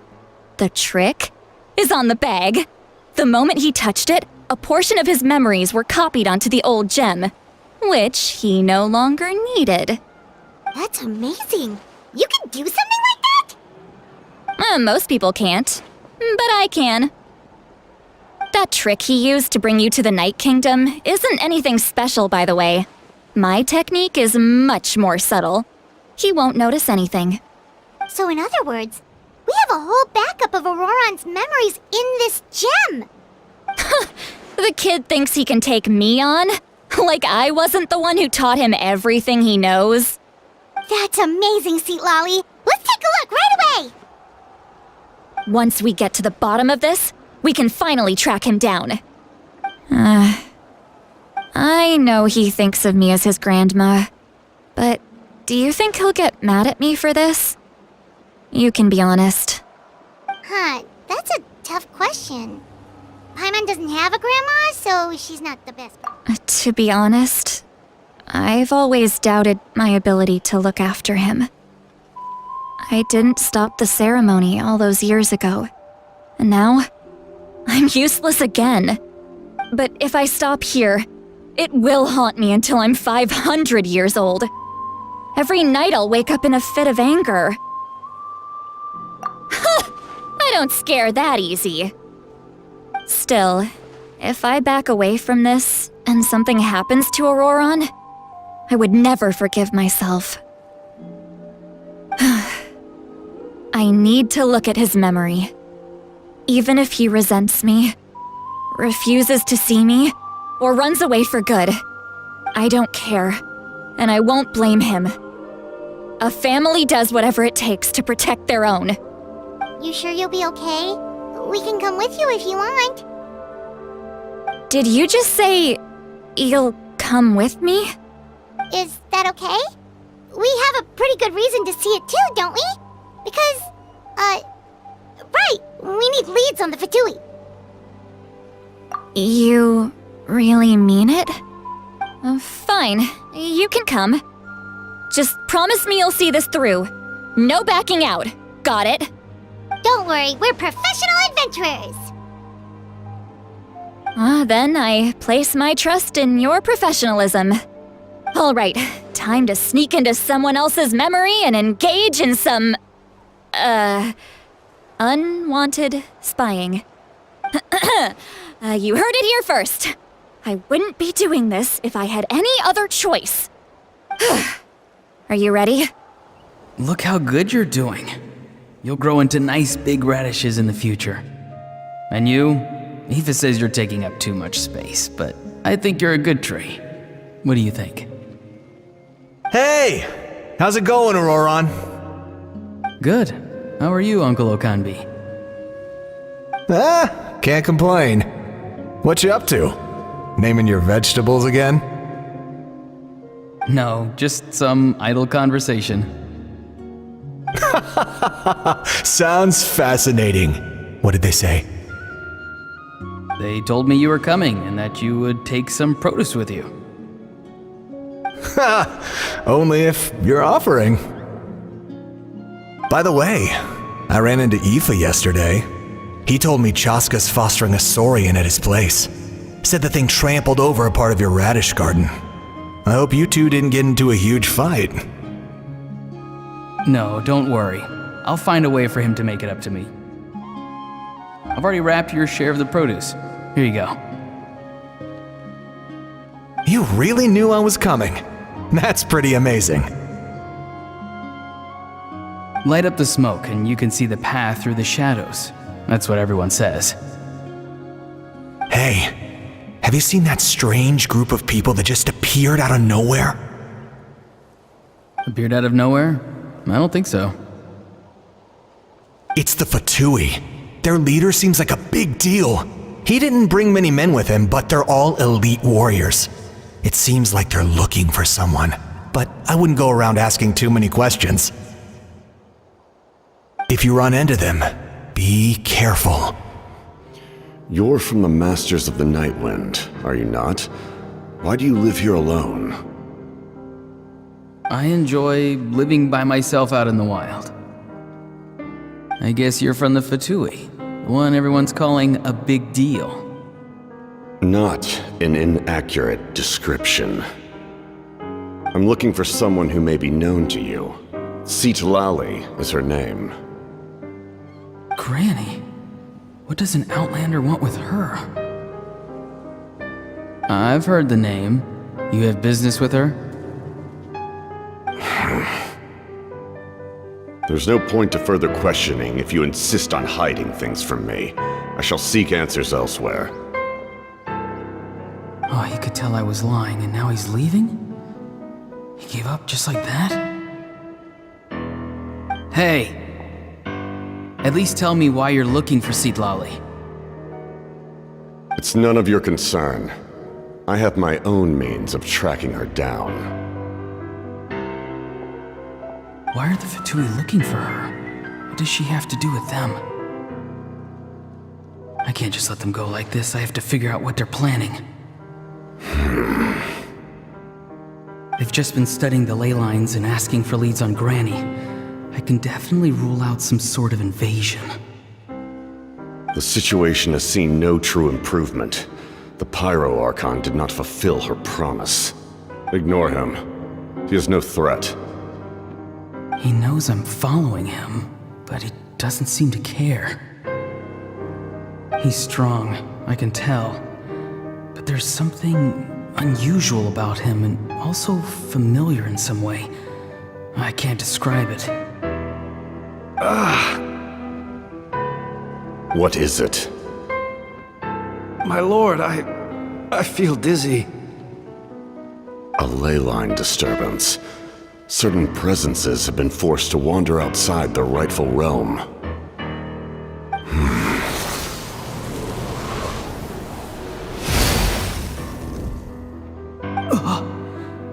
That was a spell from the Masters of the Nightwind. How did he know that? Is he sending those escaped souls back into the ley lines? How did he do that so easily? Soulfaring is supposed to be extremely difficult. This could be related to why he's searching for Granny. I feel much better. Thank you, my lord. Think nothing of it. Stay vigilant, and continue to gather information. The Abyss could attack at any moment. If you notice any irregularities, assume drill formation and be prepared to fight. However, there is no reason to over-engage. Information is our first priority. Yes, sir. Why are the Fatui fighting against the Abyss? Do they really mean us no harm? I've been following him this whole time and still they ignore me? Do they really not care? It seems like his subordinates referred to him as the captain. Never heard of him before. And now he's headed to the stadium. That's unusual. Oh, what is he gonna do?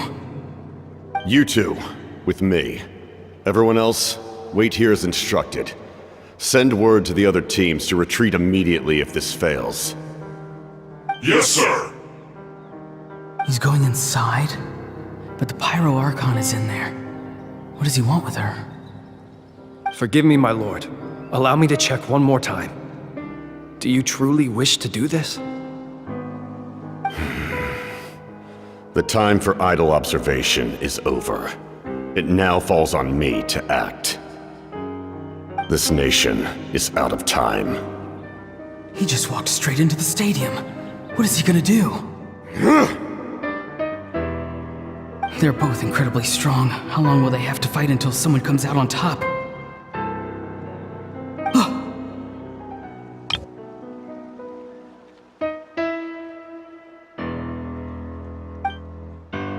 Wait, this feeling. Just like the other day near the ley lines, it's faint, like a soul's trying to escape. Where is it coming from? Is that why he's looking for Granny? If he dies here, then all clues will be lost. I can't let that happen.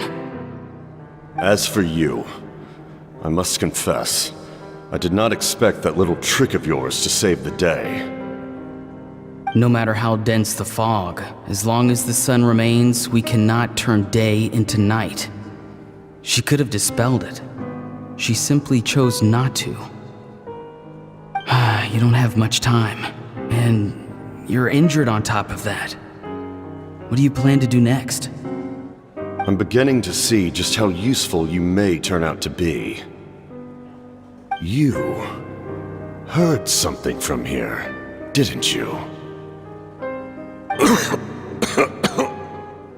No need to force yourself. I've never seen anyone match the Pyro Archon in battle before. I didn't expect you to intervene at such a critical moment. You know I've been following you. Why didn't you stop me? When walking in the forest, it is only natural to encounter wild beasts. However, not every beast has the courage to come out and bite. And yet, one of those very beasts saved your life. Then speak. What do you want? I didn't save you because I wanted something. My soul is more perceptive than others. I can sense that the ley lines are extremely weak. I don't know what the Pyro Archon is planning. Can she really save us? The questions you asked her just now, well, I've had very similar doubts. So I felt like I had to help you. So, you can tell the truth. That was quite a reckless decision to make. I'm not sure you realize that. There's no turning back for me now. What I did back there is going to get me in a lot of trouble. You attacked the Pyro Archon in broad daylight, and I used my spell to save you. A single glance was likely all it took for her to recognize my tribe. So, we're in the same boat. Seem to care little for my thoughts on the matter. It's too late for that. Start from the beginning. Why are you looking for Citlali? Do you know her? Explain your relation to her first. I know you two are acquainted. It was obvious the moment I mentioned her name. Citlali is my elder and my teacher. She taught me everything I know. It's my duty to protect her. If you truly wish to protect her, you should have let me perish at the Pyro Archon's hand. Yet, you chose otherwise. Do I really need to tell you what that means?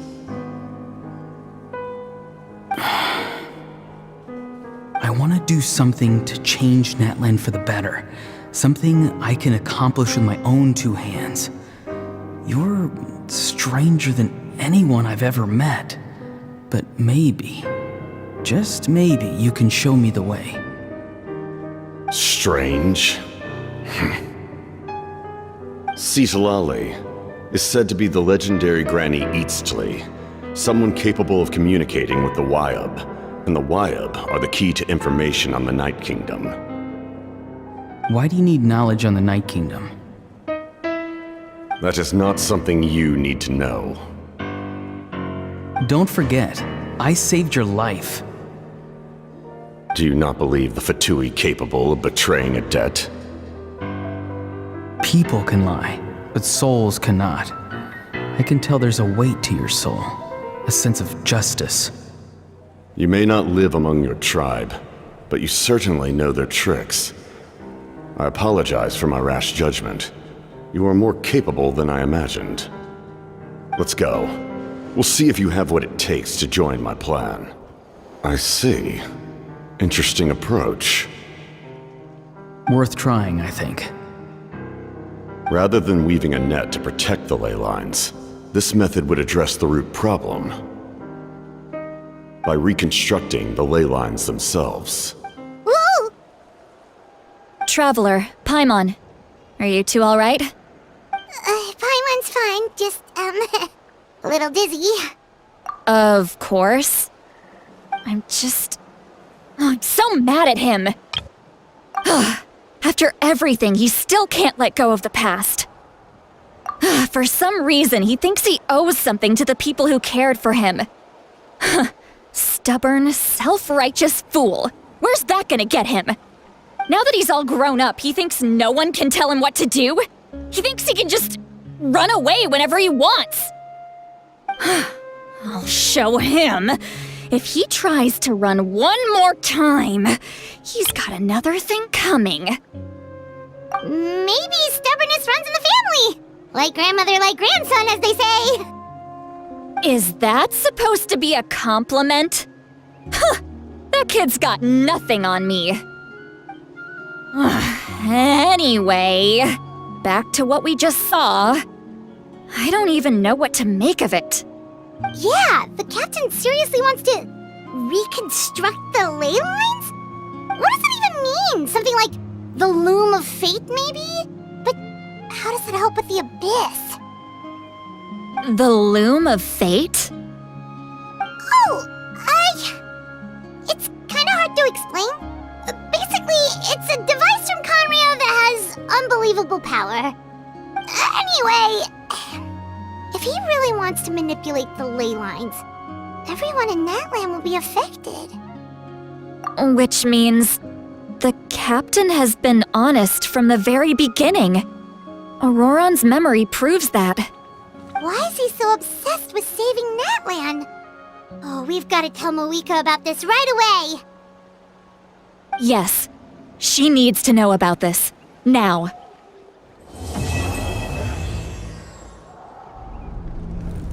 Moeka! Traveler, Paimon Sitlali. Perfect timing. I've located the captain. Really? That's great! We also just took a peek at Auroron's memories and discovered something huge! All with his granny's permission, of course. Or no, actually it was... Calm down, Paimon. I'll take it from here. So the captain was searching for the source mechanism to reconstruct the ley lines. If his plan is already in motion, that means he knows exactly how to accomplish his goal. We have to stop him. Is reconstructing the ley lines a bad thing? Yes. It's not a simple fix. It would mean sacrificing nearly everything contained within the current ley lines, very similar to the price of using a Gnosis. If he activates the mechanism, it's all over. We need to mobilize our forces as soon as possible. But what forces do we have? Kanich, Shilonen, you two, and myself. All other warriors are working to push back the abyss on the front lines. But that's barely any people! Not to mention you lost your power, and they've got the captain on their side! Oh, maybe we really should get Sitlali to break Auroron's legs. That won't help us with the captain, I'm afraid. In any case, the Masters of the Nightwind are in urgent need of manpower.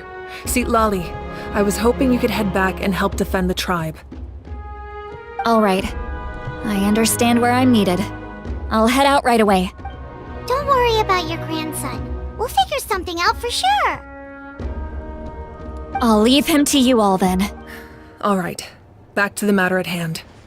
I don't believe defeating the captain needs to be our ultimate goal. Let me grab Shilonen and Kanich, then I'll tell you my idea. As you all know, Auroron is working with the captain and we need to stop their plan. The captain is a formidable opponent, but that shouldn't deter us. In any case, a head-on confrontation isn't the best way to solve the issue. Their plan hinges entirely on a single element, the source mechanism. If we leverage our forces, we can destroy it, and then success is ours. We'll head out together. In the event that a confrontation becomes inevitable, I'll stall the captain while you advance. I agree with Kanich. The two of us can handle it. Listen to my plan first. Kanich, I want you and Ahau to launch an assault from the front and break through the Fatui defenses. The captain won't be on the front lines. As a seasoned warrior, he'll be stationed in close proximity to the device to ensure its protection. The purpose of the frontal assault is to gather the Fatui forces in one place. That way, it's easier for the rest of us to avoid them. Shilonen, I need you to do what your tribe does best, and dig a tunnel from the outskirts of the ruin. Once we get close to the device, we just need to destroy it. The Traveler and I will join her as well. No one can create a distraction better than you, Kanich, not even myself. By combining our strengths, we just might manage to break through the captain's defenses. Understood. Then we should head out now. Just promise us you won't do anything reckless. You cannot face the captain straight on unless you have no other choice. You mean everything to us. Losing you would be the worst possible outcome. Thank you, everyone. You have my word. I'll proceed with caution.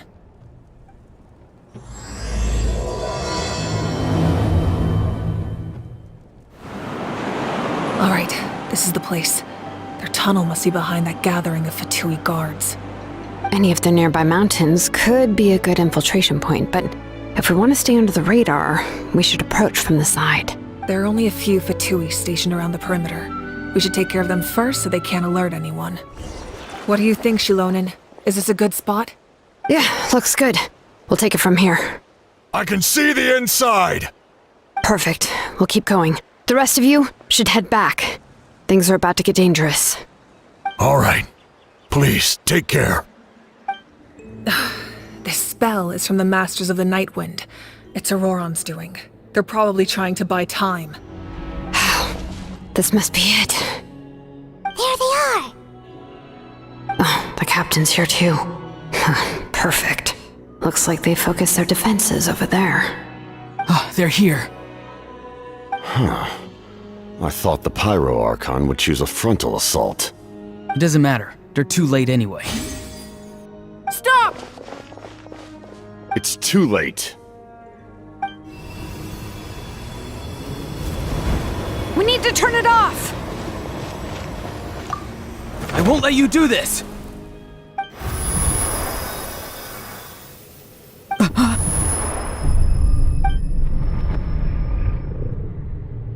The sound of lament? What was that sound? It was like a piercing cry! Now's our chance to turn off the device. Oh, Auroron? How did he just... His movements have gotten a lot faster. Was Auroron always this good in battle? This ends now! Huh? Something's wrong. You are not Auroron. Who are you? What? Commander. You. So, you still recognize me, Commander? I'm glad. Although, I believe you have some more pressing concerns at the moment. We did it! You see? You indulge your sense of honor for just a moment, and now you've lost your chance. Even now, you're still the same as ever. His voice is completely different. Is someone inhabiting Auroron's body? Stop worrying about other people's survival, about their losses and sacrifices. You just need to win. That must be why I've returned. For this moment. Please finish what you set out to do, Commander. I didn't expect to see you here, but I have to disagree. Abandoning one's comrades is not the way of a warrior. Why do you care about a doomed man? I know you can see it. He's already close to death. After all, his soul has been incomplete from the start. Oh, someone said I'm close to death. Is it because of that noise just now? The piercing cry came from underground when I activated the device. What's down there? Natlan's ley lines must be hiding some kind of secret. Ugh. Am I dying? Oh, no. It's too soon. Ah, Auroron, it's you. What'll it be today? Oh, why the long face? Don't tell me you still haven't let that go. I knew it was a bad idea to tell you. I heard everyone wanted me to be the savior. Savior? Ha! Sounds nice, doesn't it? But, does such a person truly exist? Even if they do, why would you have to become that person, Auroron, is that you? Oh, here, have a seat. Let Granny cut you some fruit. We just got a fresh batch. Can I get you anything else? Some grilled meatloaf, maybe? Ask for anything you want. We've got plenty of ingredients. What about those spiced rub mushrooms you made me last time, Granny Kuimi? Ah, you liked those, did you? An outlander taught me that recipe, actually. A merchant, to be exact. Never thought about going into business yourself, my boy? You could travel all over. Our Auroron? A merchant? He's far too honest for that line of work. Well, at least an honest merchant like him wouldn't prey on old-timers like us.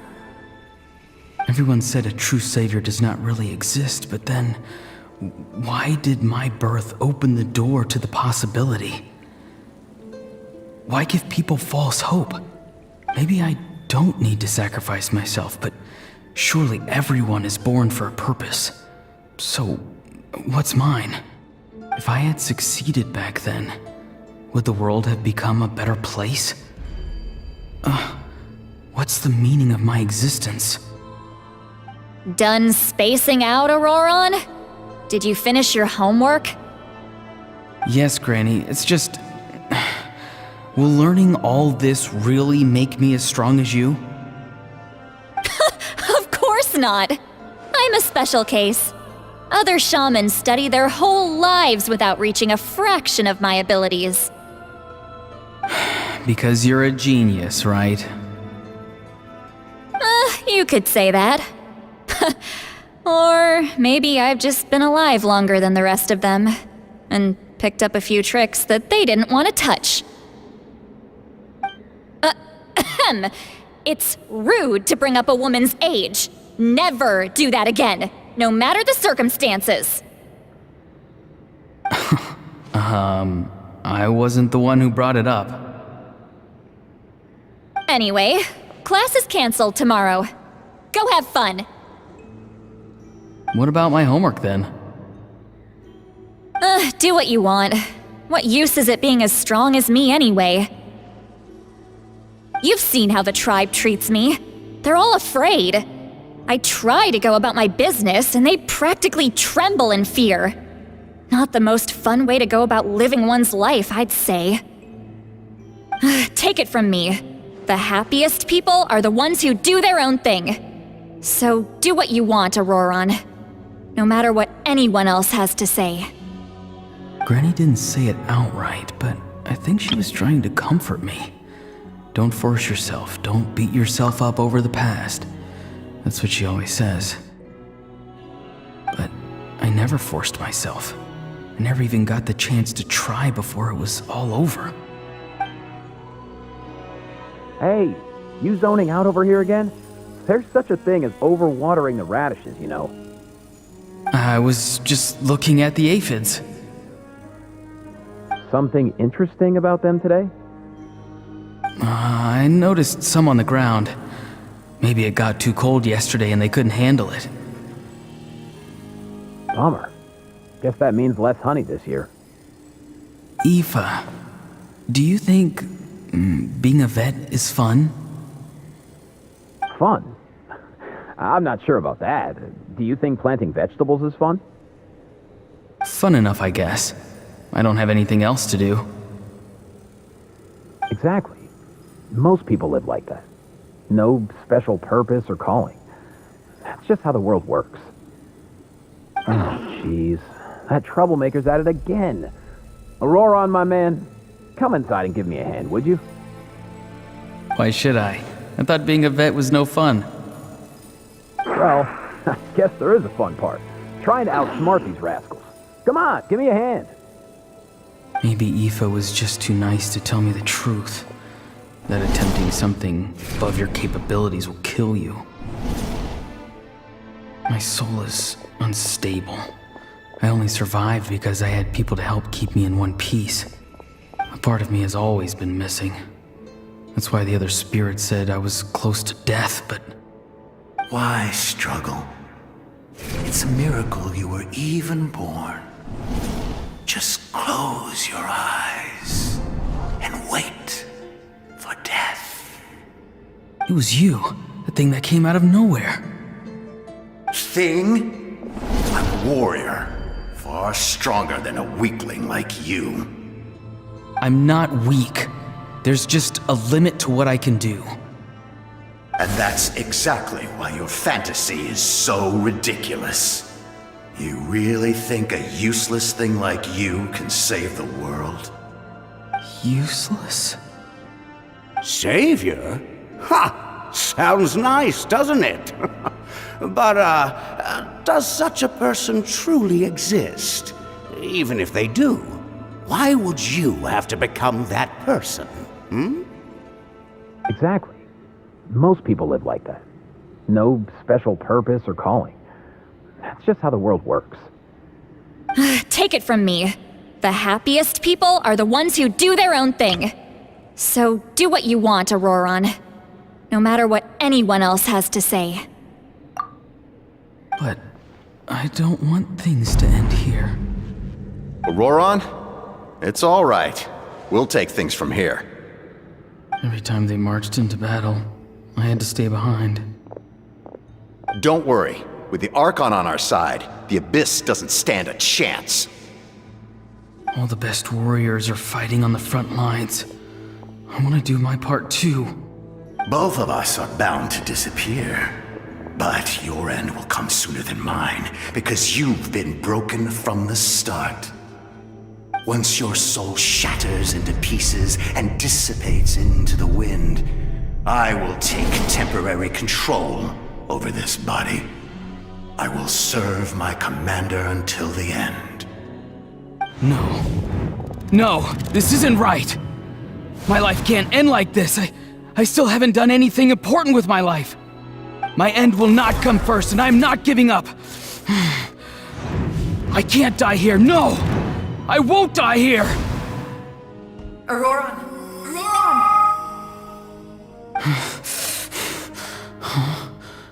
That voice. Control your mind. Feel the ground beneath your feet. This is not your end.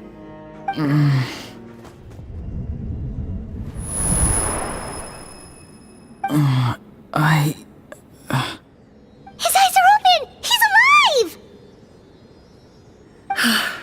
Well done. You managed to do the impossible. Uh-huh. What do you mean? Don't try to talk. Focus on holding yourself together. I can't believe the captain did that. Maybe he thinks of Auroron as a comrade. He was helping to rein him in all this time. I'm fine now. Damage to the soul is a tricky thing. The pain almost consumed you for a moment, but you managed to hold on to yourself. That's no easy feat. The worst appears to be over. I'm sorry for causing so much trouble.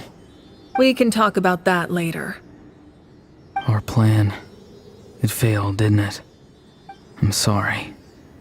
We were so close. You saved my life, and now the debt is repaid. Auroron, I never thought you actually wanted to sacrifice yourself in that ceremony. But you never gave up. Have you come to a conclusion on what it is that you truly want? I just want an answer. A reason why I exist and why everyone always did so much for me. No one is born a hero, and no one should be treated like one from birth. I had a chance to do something important back then, but I failed. All I want is to find some more ways to make up for that. The answer you seek now lies before you. You are the inheritor of my name. The hero from the Masters of the Nightwind, who shall fight for this generation. Fascinating. You're not the person that the others thought you were. And yet, you're also not the kind of person that you thought you were. It can take a lifetime to truly discover who we really are. Like you, I never thought I had what it took to be a hero. I was too cunning, too self-absorbed. But in the end, I sacrificed my life for this nation. Now, remember your name. Even if others will see a different meaning, it still symbolizes your nobility and yearning. My ancient name. BD. It means devotion. You will give your all, not for the sake of a heroic death, but to do justice by the answer you found for your life. For that answer, you will offer all of your strength and be born anew. Through your devotion, you will prove your worth. Having foretold his own death, the omniscient man holds a feast in celebration. Let us raise our cups in honor of his heroism and send him off with this final tribute. For at last, his wish is now fulfilled. It's nice to see you again, Sunhudge. With your recognition, we now have the 5th hero of this era. I am happy to see your plan advance one step further. It seems that my cry did not cause irreversible damage. What is that voice? Just as I thought. The Lord of the Night has awakened. The Lord of the Night? As in the one who rules over the Night Kingdom? I preside over a realm of souls. Due to my limited power, sleep is the only way I can extend my existence. When you activated the device, I awoke and could not hold back my cry. It is a sound that agitates souls. Most of you are unaffected because your souls are intact. But with a damaged soul, the effect on your friend was heightened, and his soul almost shattered as a result. And yet, his soul remains in one piece. He managed to overcome this obstacle through sheer strength of will. A truly impressive feat for a human. So, was that what caused all his strange behavior earlier? No. An additional soul was affected. It tried to take refuge in the missing part of your friend's soul, but was ultimately expelled. However, this soul does not hail from Natlan or the Night Kingdom. Its origins remain a mystery to me. Activating the source mechanism was supposed to reconstruct the ley lines. Why did it awaken you instead? Because I was the one who originally constructed Natlan's ley lines, otherwise known as the Night Kingdom. The ancient battle between the Descender and the dragons destroyed the corner of the world, allowing the Abyss to invade. Natlan's ley lines took the worst of the damage. To aid the people of Natlan, the Lord of the Night used the fragments of the old ley lines to reconstruct a similar network. That's how the Night Kingdom was born. The first Pyro Archon, Xbalanque, strengthened that realm and established the rules that aid our fight against the Abyss. The Ode of Resurrection and the Pilgrimage, both of which are practices that survive to this day. Oh, right! You said before it all came from the power of the heavens. The ancient dragons tried to use this device to strengthen the ley lines by imbuing them with power.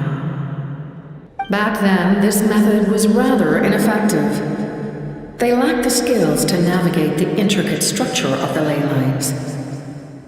And now, the structure of the ley lines has also completely changed. I am the only possible vehicle for the power generated by the device. It was an incredibly crude and painful method, but I managed to absorb some of that power. Now, I can speak to you like this and provide you with aid. Such as rebuilding the ley lines once more, at the cost of my own existence. But why would you make that kind of sacrifice? The people of Natlan worship me and call me their lord. In the ancient past, before we died out, we were also known by a different name. Angels. But adventurers like you are probably more familiar with our devolved form. Seelies. No wonder there are Seelies around here. A Seelie also helped us in the Night Kingdom! Few angels remain in Natlan, so the same is true of Seelies. Everyone rallied around me and offered their power to humanity to reconstruct the ley lines. Now, I have witnessed your determined pursuit for survival, and I have become your faith. I am very pleased. Moika, inheritor of Shibalonke's will, and leader of Natlan.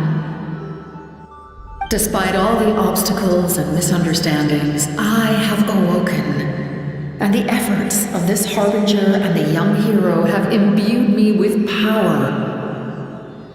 Say the word, and I will once again work to fulfill my mandate, just as I did thousands of years ago. You need only nod your head. For the sake of your people and your nation, for the sake of overcoming the invasion from the Abyss, give me your orders. I will not. After reconstructing new ley lines, you will cease to exist. The rules of Natlan are founded in the Night Kingdom. If you disappear, so do they. Not to mention, all the memories and legends recorded within the old ley lines will disappear along with you. The people of Natlan will face memory loss, mental disorders, and cognitive issues. Just like the consequences of using the Gnosis, that is a price I refuse to accept. Humanity's survival is worth any price.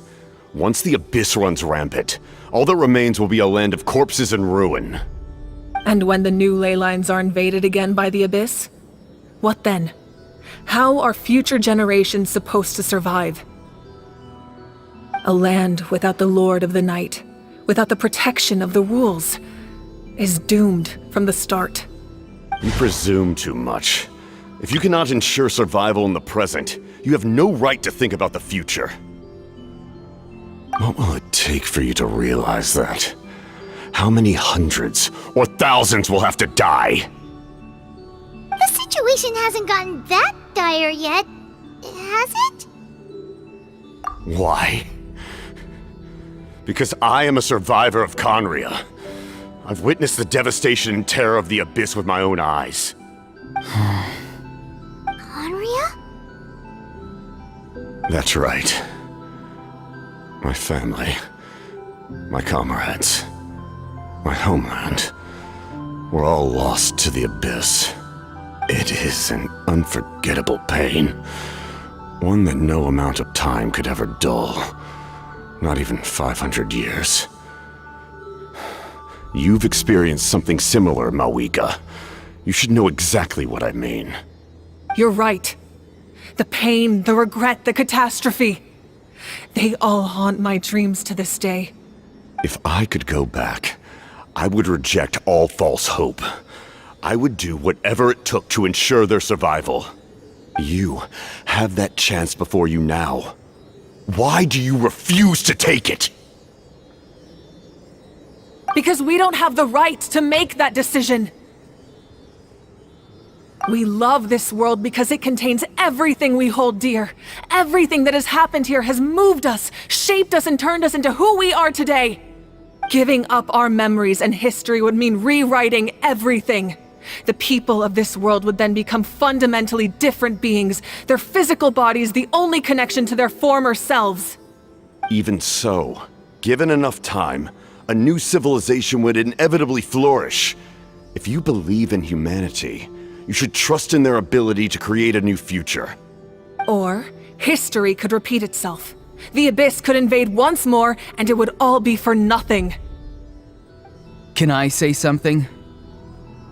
I once carried the hopes of many people, and I was also desperate to save our nation. In the captain's plan, I saw a chance to ensure our survival. But as I was on the brink of death, my wish for life and purpose was rekindled. I've been very fortunate to be well cared for by all the people in my life. I refuse to forget that. My feelings were so strong, They overrode my compulsion to sacrifice myself for their safety. No matter what path lies before us, we still have a destination. If we lose our way now, we will lose the meaning of our existence. That's right. Natlan's heroes gave their lives so we could have this chance against the Abyss. Their sacrifices are our blessings. Not only are their deeds and spirits exceptionally meaningful, they may also well be our path to victory. I don't want to give up just yet. Yeah, we're just one hero short. The power from the device will allow me to remain awake for some time. I stand at the ready should you change your mind. Even if you fail, you need only send someone my way. My offer still stands. Humanity is truly remarkable. Even the gods in the heavens hold you to be special. Even now, you stand before me, dazzling like the sun. You must have a profound connection to this land since you're so determined to save it. But what are you really trying to protect? The land or its people? Pretty sure he wants to hear what you have to say, Traveler. Fine. I suppose we can wait. Now that Auroron has inherited the memories of his forebear, there's only one hero left. Your plan does have the potential to generate the best outcome. In the meantime, you shall have the aid of all the Fatui under my command. Thank you. Having such a powerful harbinger on my side is a big advantage. I know we may never completely see eye to eye on what it means to protect life, but for now, I'm willing to fight by your side. All right, we should let everyone else know about the plan. They're probably still at each other's throats outside. Good idea. We need to explain the situation. Oh, guess we'll stick around then. I'll update everyone outside. Let's meet back up at the stadium. You come to me with many questions, and you should be rewarded for your bravery. Ask, and you shall have the knowledge you seek. They do not like being mentioned by name by any living being, be it an ordinary human or one of the seven. They prefer to remain in the shadows as shades. The one you wish to know about? I call her the Ruler of Death. She helped Natlan establish the rules. It was also under her guidance that I created the Night Kingdom. It was an expression of love, as well as an act of reparation. She was seen as having significantly overstepped her authorities as a shade, which quite displeased the almighty heavenly principles. She succumbed to self-pity as a result, and no longer cared if others discussed her identity. Even so, her existence remains unknown to all but a select few. Self-pity? Please don't tell anyone I used that word. I'm just trying to speak plainly to conserve energy. You come to me with many questions, and you should be rewarded for your bravery. Ask, and you shall have the knowledge you seek. I'm not familiar with that concept. The device is capable of weaving and creating ley lines, you say? Even I cannot create something from nothing. I can only reconstruct the ley lines by reassembling the yet intact components into a new structure. If that power were available to the people of Natlan, they might have a new option against the Abyss. You come to me with many questions, and you should be rewarded for your bravery. Ask, and you shall have the knowledge you seek. Phlogiston is Tevat's primordial form of energy. The heavenly principles used phlogiston as a basis for the creation of elemental energy, to develop a power to better counter the Abyss. Have you heard of the concepts of the light realm and the human realm? That explanation might take too long. Light refracts into 7 different colors, which we collectively refer to as a rainbow. Elemental energy is a similar concept. It's essentially the modern counterpart of phlogiston. You come to me with many questions, and you should be rewarded for your bravery. Ask, and you shall have the knowledge you seek. Ah, yes, yes. The artisan from the Children of Echoes has yet to mention the matter to me. Probably because the young girl from the Masters of the Nightwind is absent. No matter. I'll reach out in a dream and tell them what needs to be done. Young girl? What? Did I say something wrong? You come to me with many questions, and you should be rewarded for your bravery. Ask, and you shall have the knowledge you seek. In that case, allow me to formally welcome the Fatui to our cause.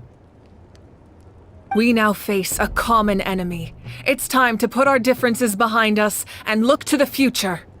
As for Auroron, his actions may have been out of line, but I don't intend to punish him right now. I'd rather give him a chance to prove himself. A magnanimous decision. We're back! Whoa, seeing the two of you chatting like this, Paimon almost feels like she's dreaming. This may be an unexpected outcome, but a favorable one nonetheless. Now that we're all here, I have some questions of my own. Tell me, how did you discover the source mechanism? We weren't getting any closer to obtaining the Gnosis, so I had my men scour Natlan for a different option. Auroron helped as well. We tracked down 3 scholars, Aberawa, Bosomtwe, and Kushtal, and combined the results of their research to locate this ancient device. I've never heard those names before. Seems like my own investigation failed to locate some critical personnel. I'm just not sure how I missed them. Strange. Perhaps they simply live in seclusion. In any case, their results speak for themselves. That's true. Now we have another option at our disposal. Compared to using the Gnosis, our current plan will buy us some time. And if all else fails, we still have this plan as a last resort, even though executing it will come at a heavy cost. But that means making everyone forget their past! We should definitely try to avoid it if we can! Oh, actually, speaking of the Gnosis, how did you know what it could do? That story begins with the Cataclysm 500 years ago. I failed to save Conria from the rampage of the Abyss. When the situation became unsalvageable, I fled to Natlan with the remainder of my platoon, only to find that Natlan had fallen victim to the same tragedy. I defended this land for quite some time, and, in the process, met the chief of the Masters of the Nightwind, Aizu.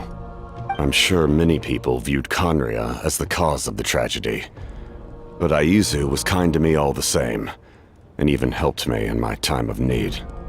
From that moment, I made it my mission to aid Natlan. In battle, a warrior fights to win. Even though my homeland was lost, I was already committed to this fight. Together, Aizu and I fought many battles and overcame countless hardships. However, he was unable to escape his fate, and, in his final moments, told me the secret of the Gnosis.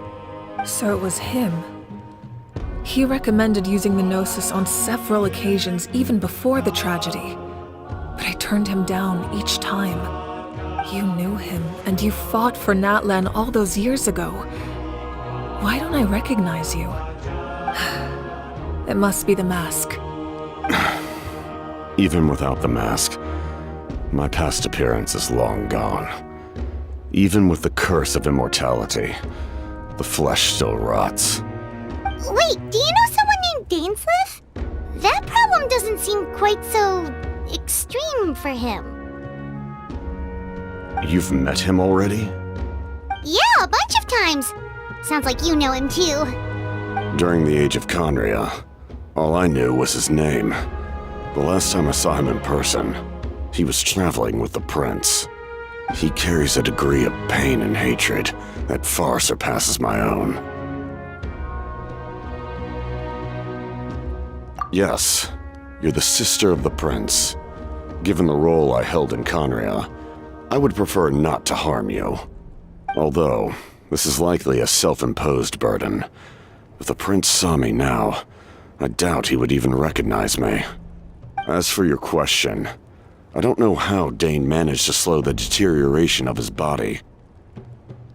My appearance is much changed, and that's not the only thing. Even my physical strength is a shadow of what it once was. I would have never known. During our battle, it felt like I was fighting against the pinnacle of human strength. And I still lost. I deserve no praise for that outcome. Still, it's a shame we never faced off 500 years ago. You could have seen what I was truly capable of. I agree. Had we fought then, I'd also have been more motivated to go all out. So, all that commotion back at the stadium, and you're saying neither of you were using your full strength? I'd say we're evenly matched. If we face off again, victory will come down to who wants it more. I imagine you held back since there were spectators around that could have gotten hurt. But capitalizing on that situation would have only led to a hollow victory. It would have been no different than taking hostages. My goal was the Gnosis, and I failed to obtain it. That means I lost, plain and simple. Her Majesty the Tsaritsa allows every Harbinger the freedom to pursue the meaning of their existence. When the time comes, that freedom can take precedence over her orders. That's why our methods can be so radically different, despite sharing the same goal and the same sovereign. I needed the Gnosis because I came here to save Natlan. That was my primary motive. Once Natlan is saved, if the Gnosis still remained in my possession, I could bring it back to Snezhnaya. My decision regarding the Gnosis will not change. So let's focus on the Abyss for now. Right! What happens when all 6 heroes are together? We will unleash a great power that can be used to thwart the Abyss. But only once. It's a power that Xbalanque gained from Renova. Renova is a god whose existence predates any Archon. You can think of her like an emissary of the heavenly principles. She controls the power of death. Wait, is that why you have the Ode of Resurrection? Yes. Renova also orchestrated Natlan's rules. As for the Divine Throne, like I said before, when a human ascends to the Divine Throne, their inner flame will awaken. The size of the flame depends on the person's potential. The same principle applies to the ruler of Death's power, with one notable distinction. The amount of power inherited will not change depending on your ability to tolerate it. In other words, it's a kind of power that not everyone can withstand. But if you survive the trial, you will gain unprecedented strength, and the ability to harness powers more formidable than any Archon. That still sounds really risky. We cannot walk this path without accepting risk. Mualani charged into the Night Kingdom despite the abyssal contamination. Auroron fought back from the brink of death. In the face of their bravery, I must respond in kind. That is my duty. Spoken like a true leader. All right, that's enough for one day. You should head back and get some rest. I'm sure you're exhausted. The Abyss will likely sense the change in Auroron. It's possible the frequency of the attacks will increase. There are many challenges to come, so we need to be prepared. When you put it that way, Paimon feels even more exhausted. All right, let's head back. Now that we're working together, we'll need to coordinate our efforts. I'll leave a portion of my forces for you to command. That will definitely help relieve some pressure. You're sure they won't object? It's an order. I will make that clear. Excellent. I appreciate your trust. That hurts. The monsters keep increasing in number. It's like something changed. It's definitely unusual, and we should all be careful. But don't worry too much. You have us by your side. If there's one thing the Abyss fears, it's strength. If they think we're easy prey, they've got another thing coming. Oh, someone's calling us. Nope. We can't give any of these to our soldiers. They were not tempered correctly at the forge. Well-made weapons and shields are vital for the survival of our people. I know we're under a lot of pressure, but we can't compromise on quality. Listen, I'm not blaming you. I know this isn't your usual standard of work. Why don't you all just take a break and I'll take care of the pieces. Hey, Shilonen? Is something wrong? Nothing I can handle. Just some rushed defective goods, that's all. Even the most skilled craftsmen make mistakes under pressure, and if you two want to avoid the same fate, you should really get some rest. You must be exhausted too. Don't worry. I like it that way. Auroron. Granny? What's wrong, Granny? It looks like you have something to say. You know exactly what you did. You need some sense knocked into you, that's what I think. Now, where do I even begin? I'm sorry. Now that you have nowhere to run, that's when you apologize? You couldn't wait to run off last time, and the time before that. Pretty sure I apologized those times too. What exactly were you thinking? Being a wanted criminal is one thing, but then you also tried to pull off that whole thing in the ancient ruin. I'm not the one who needs an apology. Apologize to yourself for risking your life. Okay. I'm sorry. I don't have anything to say for myself, Granny. Yell at me all you want. I know I messed up. You better be sincere. This is an incredibly serious matter. I'm being sincere, I promise. I've seriously reflected on my actions. I know what I did was risky, and I know I made some bad choices. But I don't regret it. I just had to do something. Not because I thought I was special, but because I wanted to help Natlan as much as I can. Of course, in the end, I just ended up causing more trouble, so you're right. My apology doesn't mean much. But I don't know what else I can say. You even had Aoife bring me that gem. A simple thank you isn't enough, but still. Thank you, Granny. You're welcome. Just make sure to thank Aoife sometime. I will. Anyway, don't feel too grateful. I tampered with the bag to copy a portion of your memories. Oh, I didn't notice. Of course you didn't. You forget how many years I have on you. Like you could uncover one of my tricks.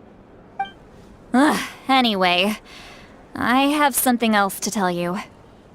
The Pyro Archon has discussed your case with the others. Many of your actions violated the rules of Natlan, and you should understand you'll have to take responsibility for that. I understand. But your efforts weren't entirely meaningless in the end. In addition to giving us another failsafe, you saved yourself with sheer force of will and managed to become a hero. Huh.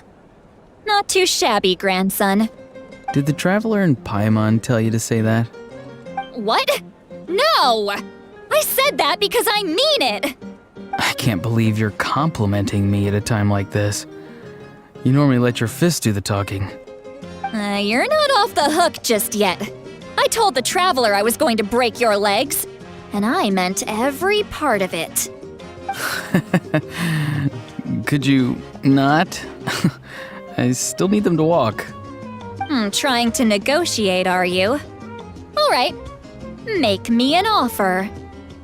Given all the good things that I managed to accomplish, can you let me off the hook this one time? I promise to do better in the future.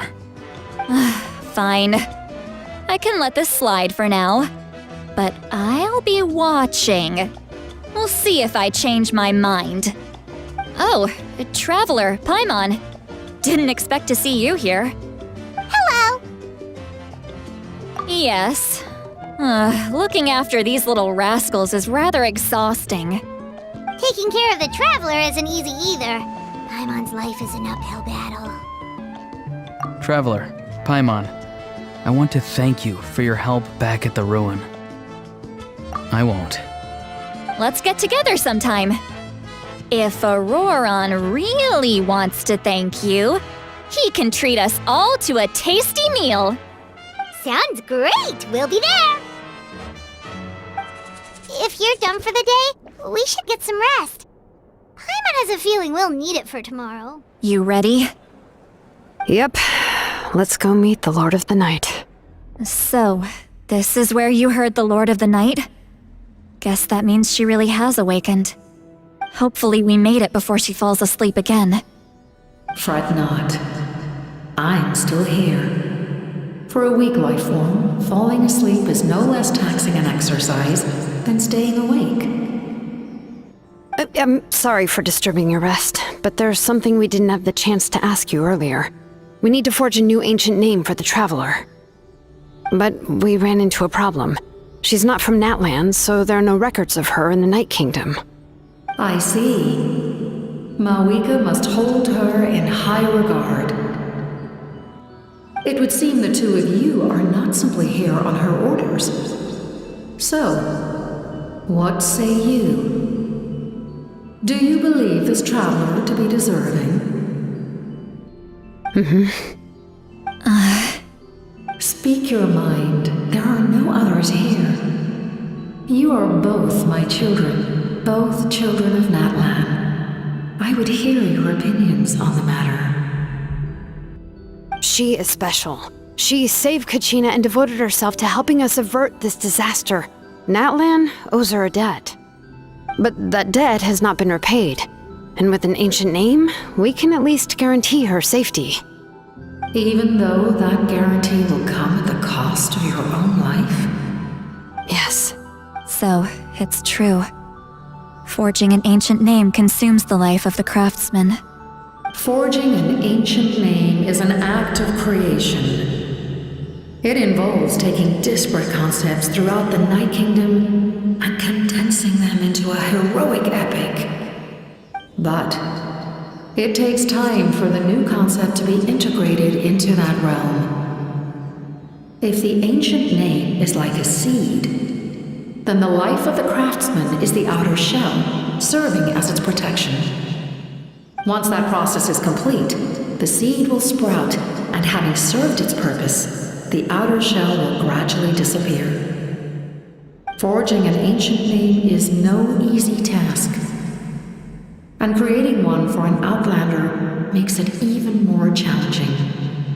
Still, if you're here, that means your mind is set. Yes, because I believe forging this name will be well worth it.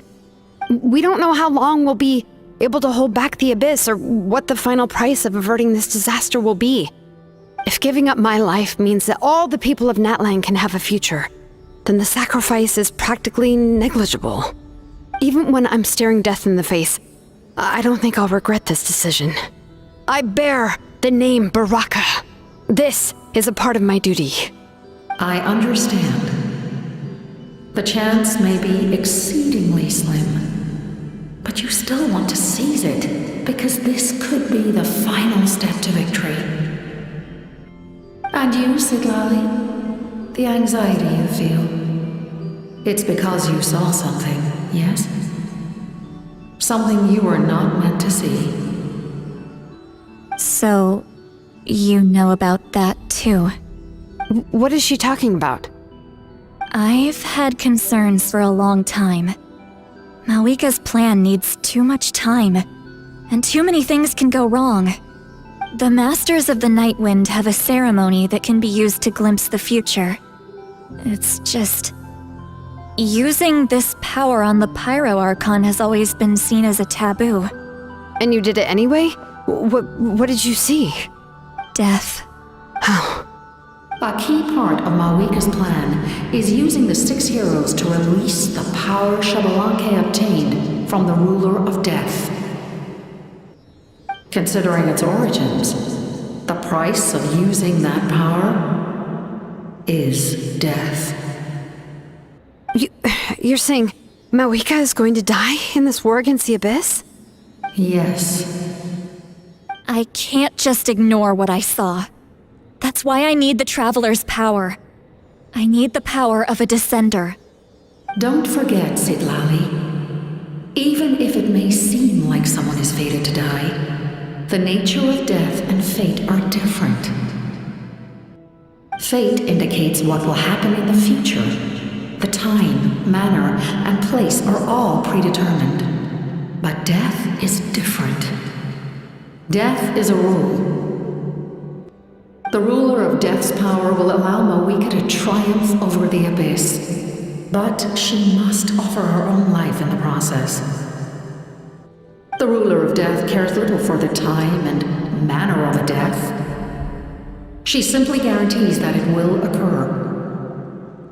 Fate may be able to influence the timing, but that is all the Traveler can change. Wait, you're saying we might be able to change when she dies, but not the outcome? I cannot help you with this, I'm afraid. It's beyond my capabilities.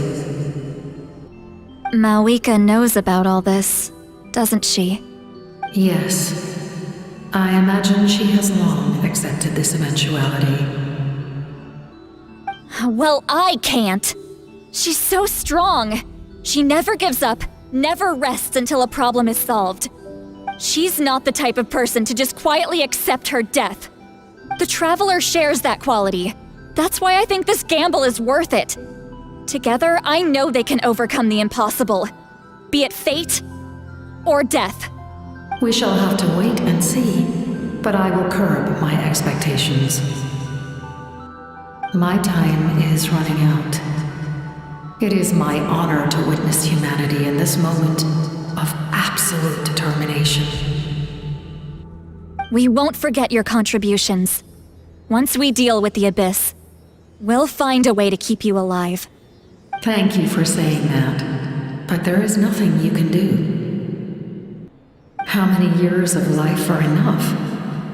10? 100? 1,000? 10,000? The Night Kingdom will disappear. The humans will continue to fight against the Abyss, and in the end, all will cease to exist. When you consider all of that, extending my life is meaningless.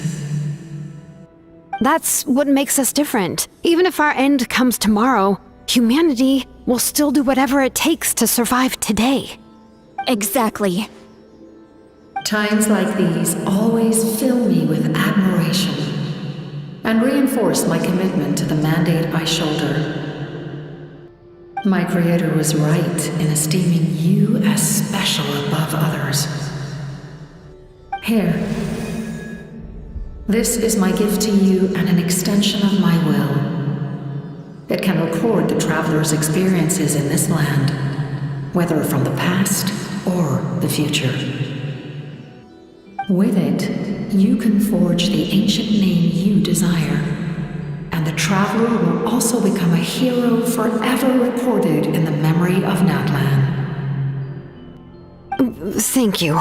We're sorry to ask this of you when your strength is already all but spent. Really. Thank you so much. Your thanks are unnecessary. This is the least that an angel can do. Time for you to leave. It's getting dark. Shilon and Citlali, is there a reason you're up so early? We went to see the Lord of the Night, and she gave us this. Like I said before, I couldn't forge your ancient name because there was no record of you in the Night Kingdom. But with this, we can finally record your deeds. Just keep it with you during your time in Natlan. And eventually, it'll be full of your adventures. Really? Let Paimon see! Oh, it's the two of us! And a sun in the middle! Oh, and that must be... Kachina?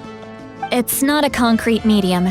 It reflects the Lord of the Night's will, and shows what she wants you to see. Oh, in other words, don't worry about his form. When you want to check the contents, just take it out and have a look. Sounds convenient! It's also super light and doesn't take up too much space. This is a really awesome gift. Oh, yeah. We'd feel bad accepting something like that. Oh, yeah, don't worry, you two. It's, like you saw yesterday, aiding humanity is the Lord of the Night's mandate. She would have willingly reconstructed Natlan's ley lines at the cost of her own existence. She wouldn't ask anything in return for this. Exactly. Just take it. Well, if you say so. So soon? We just fought them off. We can figure that out later. Let's go! I see. I'll send reinforcements to those 2 locations. This other one is too dangerous. I'll handle it myself. The remaining locations are remote with no inhabitants. Let's bring our warriors back and make sure they're careful on the retreat. Understood. I'll spread the word. We're here. What's going on? Kachina said the Abyss attacked again? Yes, it's not looking good. Our forces have always been able to handle the sporadic attacks, but now, there are more monsters than ever and the attacks are more frequent. What about the scale? What areas are they targeting? All of Natlan. Not just around the stadium, but even the remote areas of the Collective of Plenty are reporting attacks. Could this also be some kind of omen? If things continue like this, then... We won't last much longer, I know. What we're seeing now is the desperation of the Abyss. It knows we're only one hero short. I don't have the strength to fight it right now. This is its best opportunity and its final chance. You're saying we just have to hold out for as long as we can? It'll be a long fight. Our current focus needs to be on protecting civilians and conserving manpower. There are caravans and adventurers trapped in the wild. Many of our warriors have already left to rescue them, but they'll need reinforcements. All right. Shilonen, Kachina, head to the camp near the Children of Echoes. Citlali, you're needed in the Masters of the Nightwind. As an important figure in the plan, Auroron will stay here. Your tribe is too far from the stadium. Understood. I'll leave right away. I prepared a hot air balloon to take you where you're needed. Messengers from the Scions of the Canopy are traveling all around Natlan. Update them once you've completed your mission, and they'll compile the information into a battle report. As I receive intel from the various regions, I'll plan your next move. All right, no time to lose. Let's go! What about us? Where should we go? I received word that a small team escorting civilians back to the stadium was attacked. They won't be able to hold out for long. Can I leave them to you? Thank you. The hot air balloon is over there. Thank you for coming. We were almost at the breaking point. There were just too many monsters. They just kept coming, wave after wave. I've never seen it this bad. At least we got here in time. You all should get going. I know, but it's not that easy. A lot of people were hurt in the battle just now. Our cart was also attacked, and now our supplies are scattered everywhere. That's not important right now. We need to focus on getting out of here alive. I know, but these were medical supplies. What if they need them back at the stadium? It's them! Over here! We came to help, but looks like you don't need it. Nice job making it through. Now we can head straight to the next location. What other areas need help? Here, take a look at the latest battle report. Messengers from the Scions of the Canopy are traveling all around Natlan to pass along the latest intel. If you see a messenger from the Scions of the Canopy, feel free to ask them about the latest battle situation. Thanks! Now where should we go next? Seems like you can hold your own in a fight, so let's split up. Choose where you want to go and we'll take the rest. Still looks like they could use some help here, though. These supplies are really important. What should we do? It's all right. Don't delay your rescue efforts on our account. But if we stay here too long, the monsters might come back. What do you think, Traveler? Should we stay and help? Paimon will do whatever you decide. Thank you so much. You came just in time. What's going on? Were other places hit? Yeah, seems like it. The Pyro Archon told us to be ready to evacuate. She warned us something like this could happen. But I never thought there would be this many monsters. You got here just in time. But what should we do about the wounded? This area was hit bad. We're housing the wounded in this house for now, but we're short on medicine. It's not easy for them to get around either. We don't know what to do next. We're sitting ducks if we stay here, but we can't just leave them behind. Thank goodness you're here, though. You saved us all. You're right. The monsters are gone, so it should be safe for now. Some of my men can escort them. That will take time, though. And some of the wounded can't walk. They might have to stay here. Don't worry. Once we escort the first group, I'll call for reinforcements. That way, everyone can evacuate. Let's help them out here for now. Then we can head to the next area. Oh, there's a messenger over there. Don't forget, we can get the latest intel from them. Thank you. They really came out of nowhere. Yeah, that was close. Thank you for coming all this way to help us, Doctor. Just doing my part. Doctor? Wait, do you know Tapos? He's my son. Why? Did something happen to him? No, he's fine. He's just worried about you. He asked us to tell you to seek shelter. Ah, I see. I know it's dangerous to be out and about like this, but I just can't sit back and do nothing. How about this? I'll write to him and promise to team up with the next group of warriors I come across. I'll be safer that way. Sounds good. Paimon's sure he'll be relieved you're okay. Thank you for passing along his message. Thank you for coming. We finally have time to catch our breath. Fairly stable for now. We've stationed ourselves here to act as a buffer. What about the monsters that suddenly appeared? Based on my experience, the monsters are attracted to two things: the presence of living beings and combat. That's why we set up our front line of defense so far from the tribe. The civilians are more isolated from combat that way. Ah, the messenger's here. Perfect! We were just waiting for the latest battle report. We'll stay here and continue to guard the tribe. There's so much that needs to be done after that last battle, but we're short on manpower. If you're not in a hurry to leave, would you be willing to help out? That's a decision for the Traveler. Ah, by the way, I think I know where some monsters might be. It's an area nearby. If you've got some time, I'd appreciate the backup. All right, let's move out. Yeah, it really feels like we're running short on people everywhere. It's so dangerous out there. Just when we think everything's under control, another thing goes off the deep end. Not that Paimon's complaining, it's just... what if things get even worse? Okay, that's enough out of you! Yeah, she always seems so confident. Plus, she told us you can only become the Archon by proving your strength. Good idea. Maybe we can see if the people around here need anything in the meantime. Looks like we're on the same page. I managed to accept my fear, but I still want to ask you one last thing. If I die, do you think anyone will remember me? That's what I'm hoping for too. It's just... never mind.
Thanks.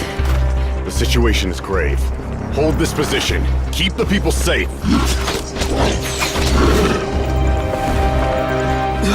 Chaos and emptiness. So that's the abyss. And it knows that now is its best chance. But the sacred flame! Archon's on the case.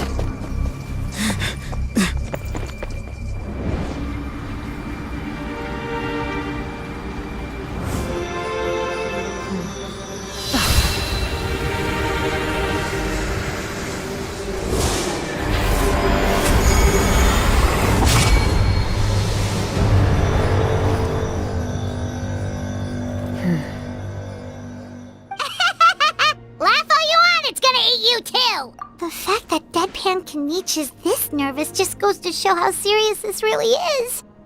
Oh, let's go. The disaster's really happening. Over here!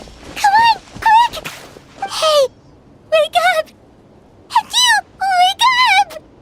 They're all dead. Oh no! Were we too late? We were on our way to the stadium with our Saurians when that dark entity emerged in the sky. Seconds later, the abyss monsters appeared and changed into Saurian form. They fought till the end to protect us. And now... Right. You need to get to the stadium. Come on, we'll take you. I guess. Thank you. Oh, I'm so sorry. Truly, I am. May the Wyab watch over your souls, now and forever. Huh? Yeah. I'm on nose, it's just... It hasn't fully sunk in yet. But anyway, right now, let's focus on getting them to the stadium. With any luck, there'll be an update waiting for us there. If not, we'll just have to play things by ear. It's you. You came. After you left, some of them started evacuating the civilians, while the rest stayed behind to keep guard, but... they're all dead. I'm the only survivor. We're done for now. The Abyss will attack again any minute. And then I'll be a dead man too. The last few civilians holed up indoors won't stand a chance. Hang in there. We'll think of something. There's gotta be a way out of this. Like what? None of the civilians have any combat experience. There are old people, children, wounded. They can't defend themselves. The monsters are gone for now, right? Get back inside. It's too dangerous out here.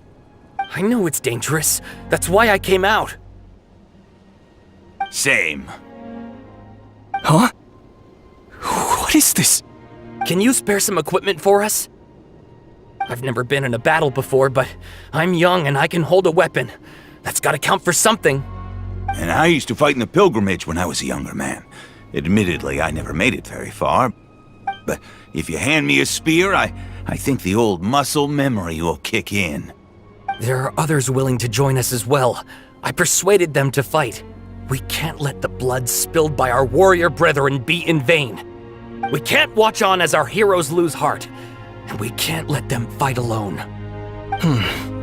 We don't have much equipment left. Okay, take these. With a few extra fighters, we should just about be able to hold our own. It'll be a slow advance, but that's better than being stuck here. Everyone who's fighting, be prepared to follow my orders to the letter. Yes, sir! Got it. Take our hot air balloon. You can use it to get to the stadium. No need. You'll have other people to save. We're taking up arms so that you can focus on more important things. You're the heroes, after all. Okay, well, try going that way. That's the route we came from, and there weren't too many monsters. Thank you, both. You've been a huge help. I am devastated by the deaths of my brothers in arms. But if their sacrifice means anything, I have to live on. We're not going down without a fight. Thanks. We will. Now, go. There are other people to save out there. Nope. Nobody here. The latest intel said the Children of Echoes need support too. Let's head over. This is the second time you've had to come to our rescue. I'm a little ashamed. Thanks to your efforts last time, we managed to fend off the abyss here, even after whatever that was appeared in the sky. But at this point, I think we're gonna have to cut our losses. This base is as good as gone. Yeah, everyone needs to stick together. Best to regroup somewhere else.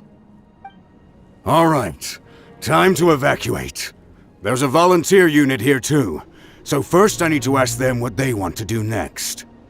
For anyone who still wants to fight on the front lines, the Children of Echo's front is the closest to here. Anyone who wants to leave will likely also see action as they evacuate, but will be afforded safety at the stadium. Those are the options. We're abandoning this base, and you're free to stay with the group or leave. As of this moment, the Children of Echoes are reasonably well defended, so please, weigh the risks and consider your family's safety before you make a decision. Now then, anyone who wishes to keep fighting, show me how serious you are. Did I not make myself clear? But if Natlan is destroyed, will there still be a home for us to return to? If anyone wants a future, it's on them to go out there and grab it. Period. No one wants to be that person who sat back and hoped for the best while other people were giving their blood for our nation. Very well. For Natlan. For Natlan. You heard them. This means we'll all be going to support the Children of Echo's garrison. Great! Well, you all seem in good spirits, so that's encouraging. But still, please be careful. Don't worry. It'll be just like another Night Warden war. We'll force the Abyss back if it's the last thing we do. Shoot! That creepy Abyss thing is raining down a dangerous-looking substance again! That's over towards people of the Springs territory. From what I've heard, their defenses have been substantially weakened by the Abyss invasion. Then let's head over and check on them! There's just one battle report left, and it gives a long list of places where the dangerous substance has been dropping. This is the first report we've had in ages, which means the messenger's job has become all but impossible. But there's nothing we can do about that. Our priority is to get to the next affected zone. Even if we don't find any survivors, maybe that strange substance over there won't be as rock solid as here. There's a chance at least. Move out! You've got to get out of here! Still no luck, huh? What on earth are these things? How are they invulnerable to attack? Yeah, at least with regular abyssal pylons, anyone with a vision can destroy them. But this thing, no one's seen anything like it before. It's like a part of that sky demon's body or something. Whatever it is, it seems like it can spawn abyssal pylons, and with them, a never-ending stream of abyss monsters. We're just no match for it. At this point, retreat looks like our best option. We're fighting a losing battle here. The stadium is our only hope. That's where the sacred flame is, which seems to be the one thing that well of abyssal energy is afraid of. The Pyro Archon is guarding the flame. As long as that continues, we still have hope. What's this? Water, and some snacks. You look like you need it. I'm guessing you've been supporting the fight all over the map? Sounds like you need a breather. We got enough people to hold our own here, and it's high time you took a break. Why don't you sit down and gather your strength for a minute? It's true. We've been fighting pretty much non-stop. Traveler, you must be exhausted. What do you think? What is it? Oh, you're right. Well, then guess we'd better go warn them. It's your decision. If you want to set off right away, Paimon will come with you.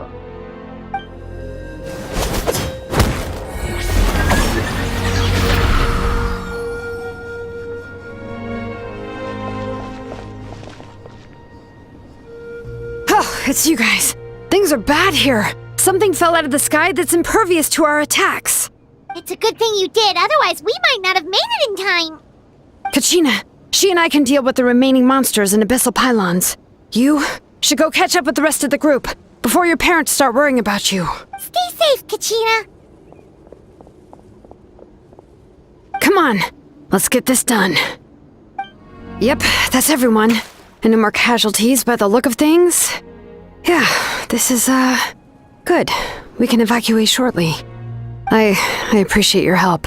How are things out there? Pretty dire.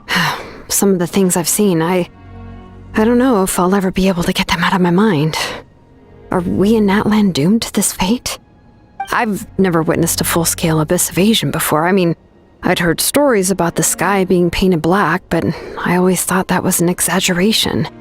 Mawika has witnessed this all before, so she knew better than anyone the terror and despair an abyss invasion would bring.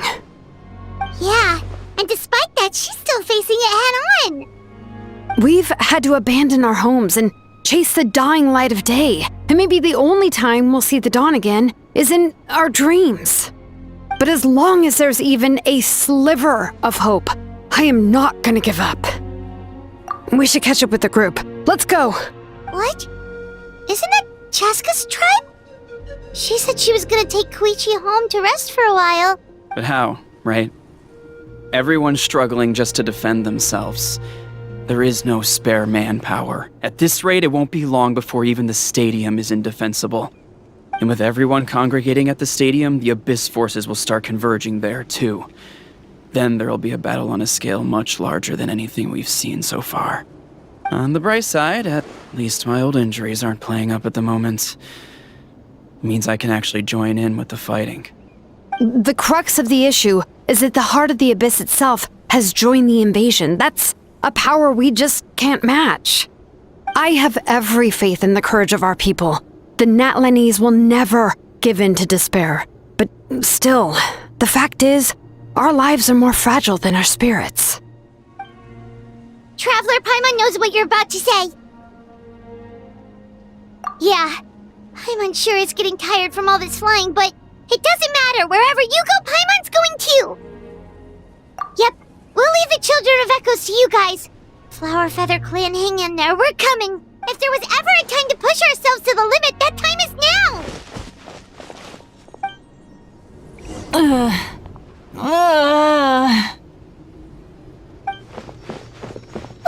What happened to her? She's covered in abyssal energy!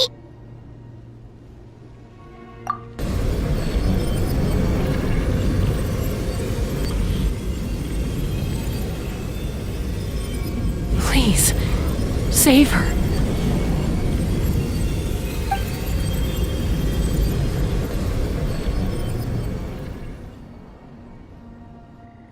How's that, Koichi?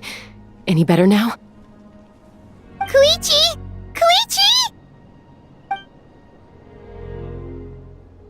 Chaska, I used to think Mom and Dad were crazy for adopting you. I was the younger sibling, but I always felt like it was my job to help Mom and Dad take care of you. I thought I could set you free from the abyssal energy you struggled with. I guess I was pretty full of myself, huh? Thinking I could fix you when... well, we were always the same. Hush, Koichi. Put those thoughts right out of your mind. We'll be at the stadium in no time, okay? I'll carry you there. The abyssal contamination is gone now. Just rest, and you'll get better. I was always nagging you to slow down. Stop rushing headlong into things. I just didn't want anything to happen to you, or to anyone else because of you. I worried about you so much. But now, I realize I never really understood what it's like for you. The fact that you survived an abyssal contamination was a miracle. But it also left you in a constant state of agitation. The fact that we became family was another miracle. But with me worrying about you all the time, it feels like I just agitated you even further. No, absolutely not. Nothing could be further from the truth. Do you hear me? All you ever did was love me. Same goes for Mom and Dad. I've always known that. And I feel terrible because I really did want to get along as a family. It might take me some time, but I'll find a way to make it work. I'm so sorry, Koichi. I never meant to make you feel this way. It's okay, Chaska. No need to apologize. You didn't do anything wrong. No one did. It's nobody's fault that things didn't turn out great. I get it now. So, no nagging from me this time. You keep forging ahead, sis. Never slow down, and never hold back. Spread your wings and fly free, like the fiercest kukasaur in the sky. Show the world who the bravest flower feather warrior is. Because that's who you are. And that's the sister I'm proud of.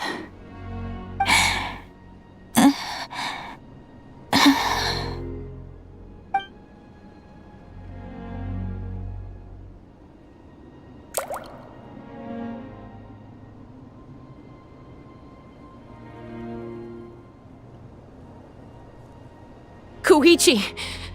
Koichi!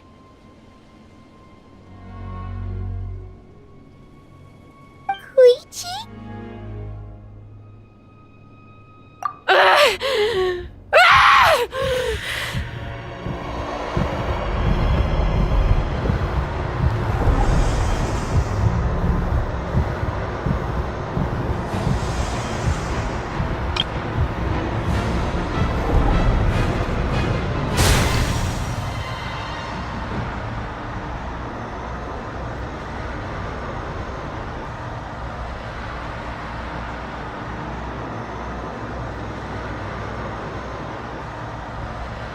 Chaska?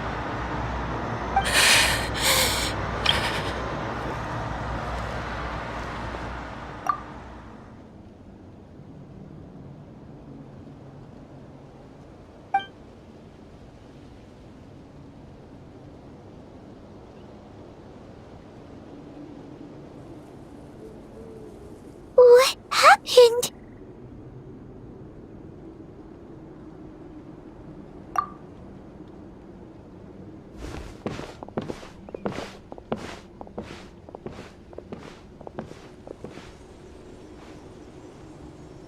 What was that just now?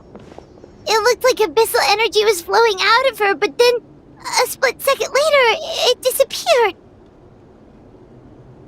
Koichi did say that Chaska needs to let off steam now and then, or she'll end up losing herself. But this time she wrestled back control.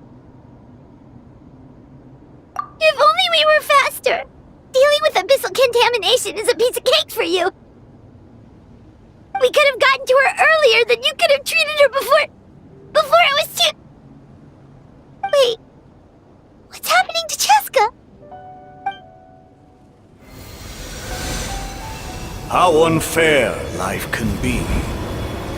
She's had the odds stacked against her from the very beginning, and each step forward has been an agonizing one. Maybe she would have been better off embracing her pain. But her journey goes on, and one question looms large in her mind. If she could rise above the layers of pain and ascend over the dark clouds of her mind, what then would she find?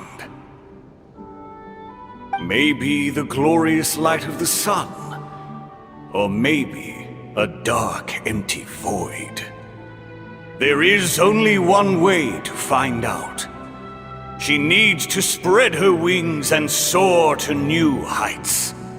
That is the true meaning of life. My life suffering shall be my epitaph.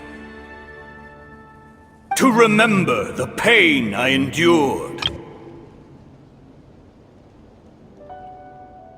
and finally transcended.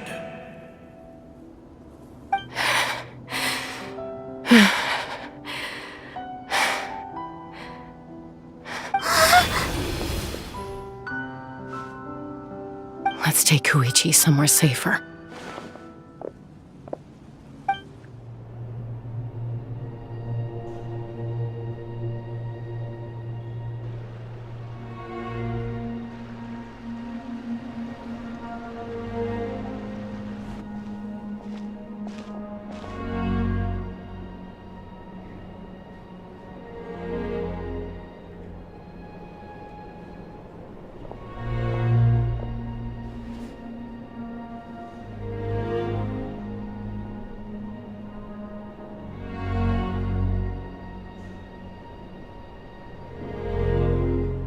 Please, take care of Koichi for me.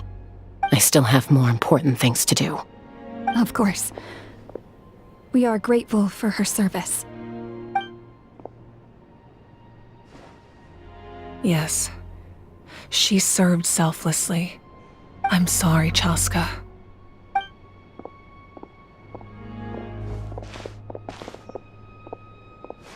It's all right. I'm far from the only one going through this right now. Koichi wanted to be a hero. And in my heart, she always will be. If we want to honor what she stood for, not to mention her sacrifice, Archon, we need to hurry. Time for this war to end.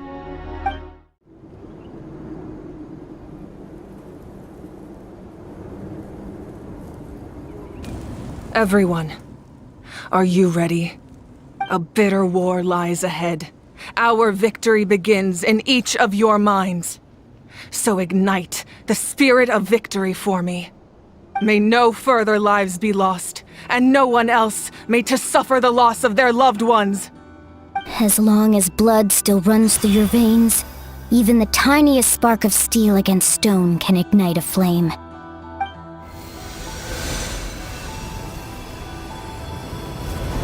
Its blaze will become one with the gaze of all Natlan. Even amid everlasting darkness, our bonds remain eternal.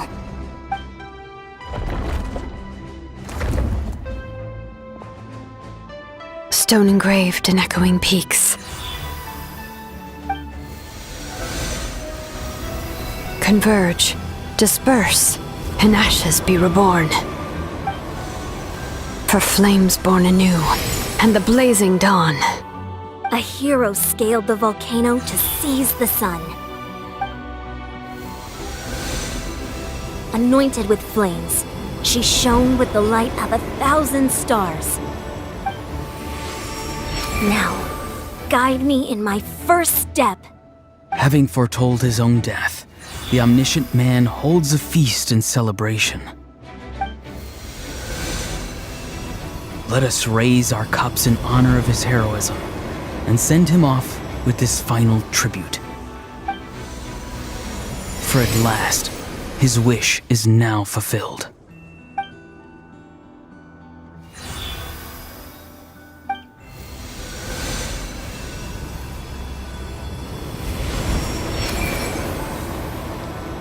My life's suffering shall be my epitaph. To remember the pain I endured, and finally, transcend it. Heroes of the ages! Our moment has finally come!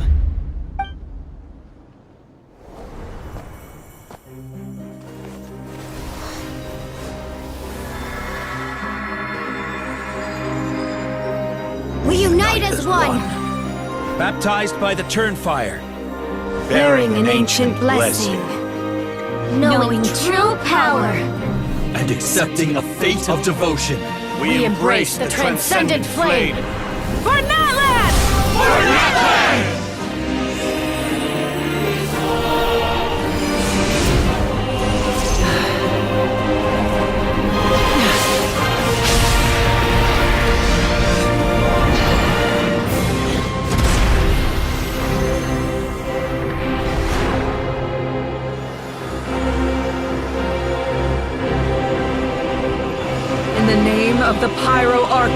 Valverin, I declare the Night Wars underway! The Ode of Resurrection will guard all life till the war is over!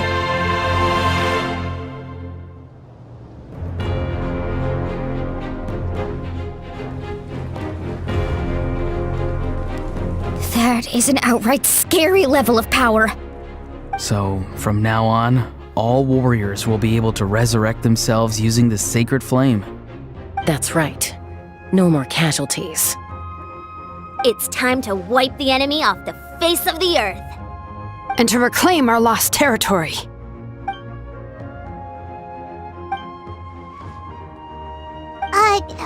We'll come with you. Paimon, traveler. I'm so grateful you got to us when you did. You gave Koichi the chance to say those words to me before the end.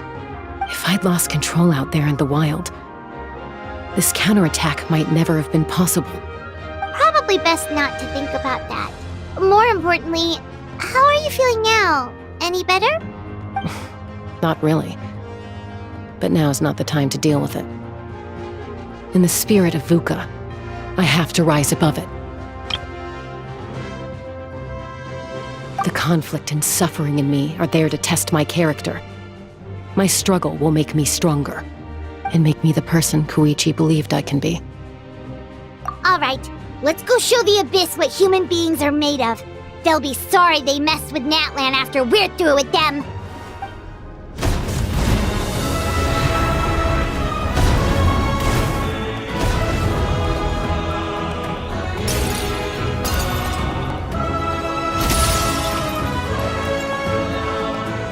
The Children of Echo's territory is secure. All monsters down.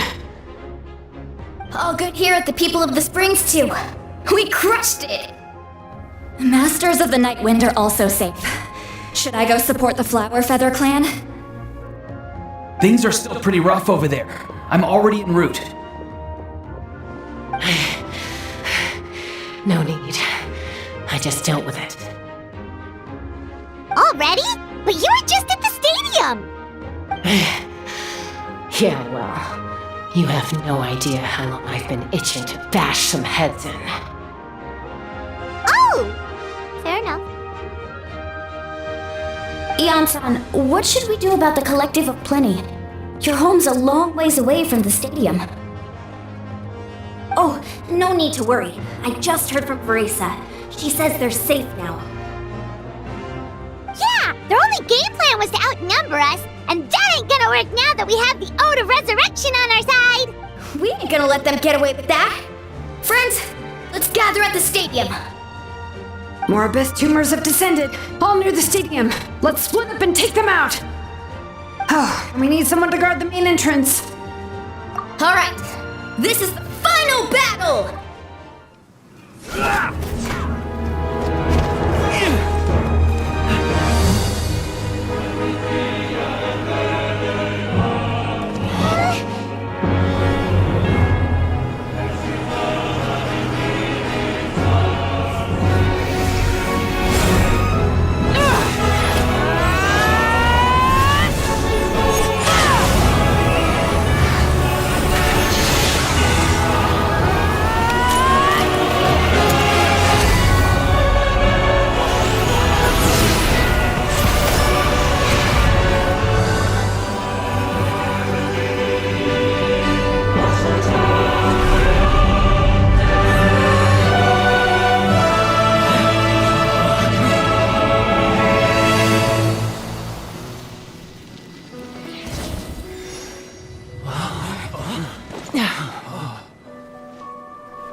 Everyone, we are gathered here to celebrate a glorious victory.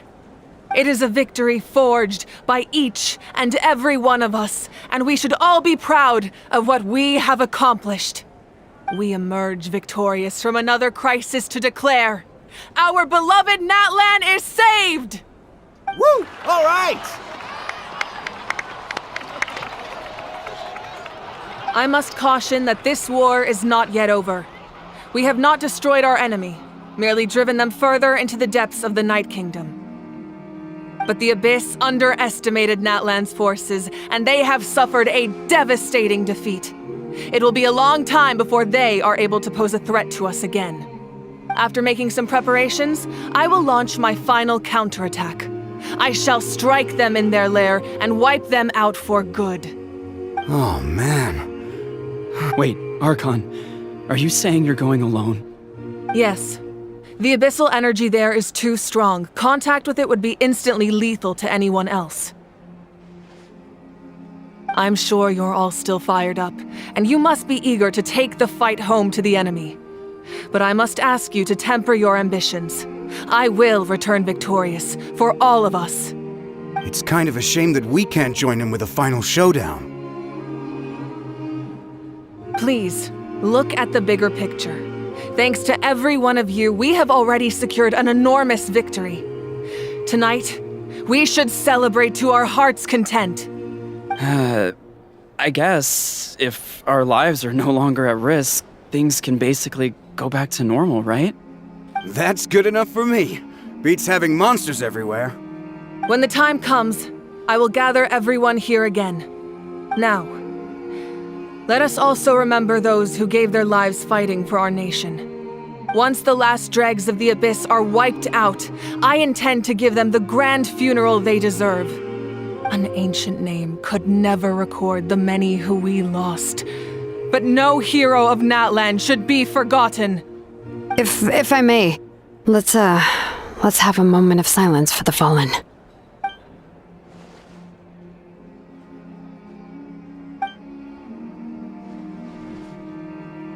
Lastly, there is one more person I must thank for his extraordinary support in our time of need, and that is the Captain. Speaking in a personal capacity, I should like to offer my sincere congratulations on your victory. Well, everyone, please enjoy the victory feast. I hope it's a chance to relax your minds and rekindle your spirits, so that we may face what lies ahead with renewed vigor.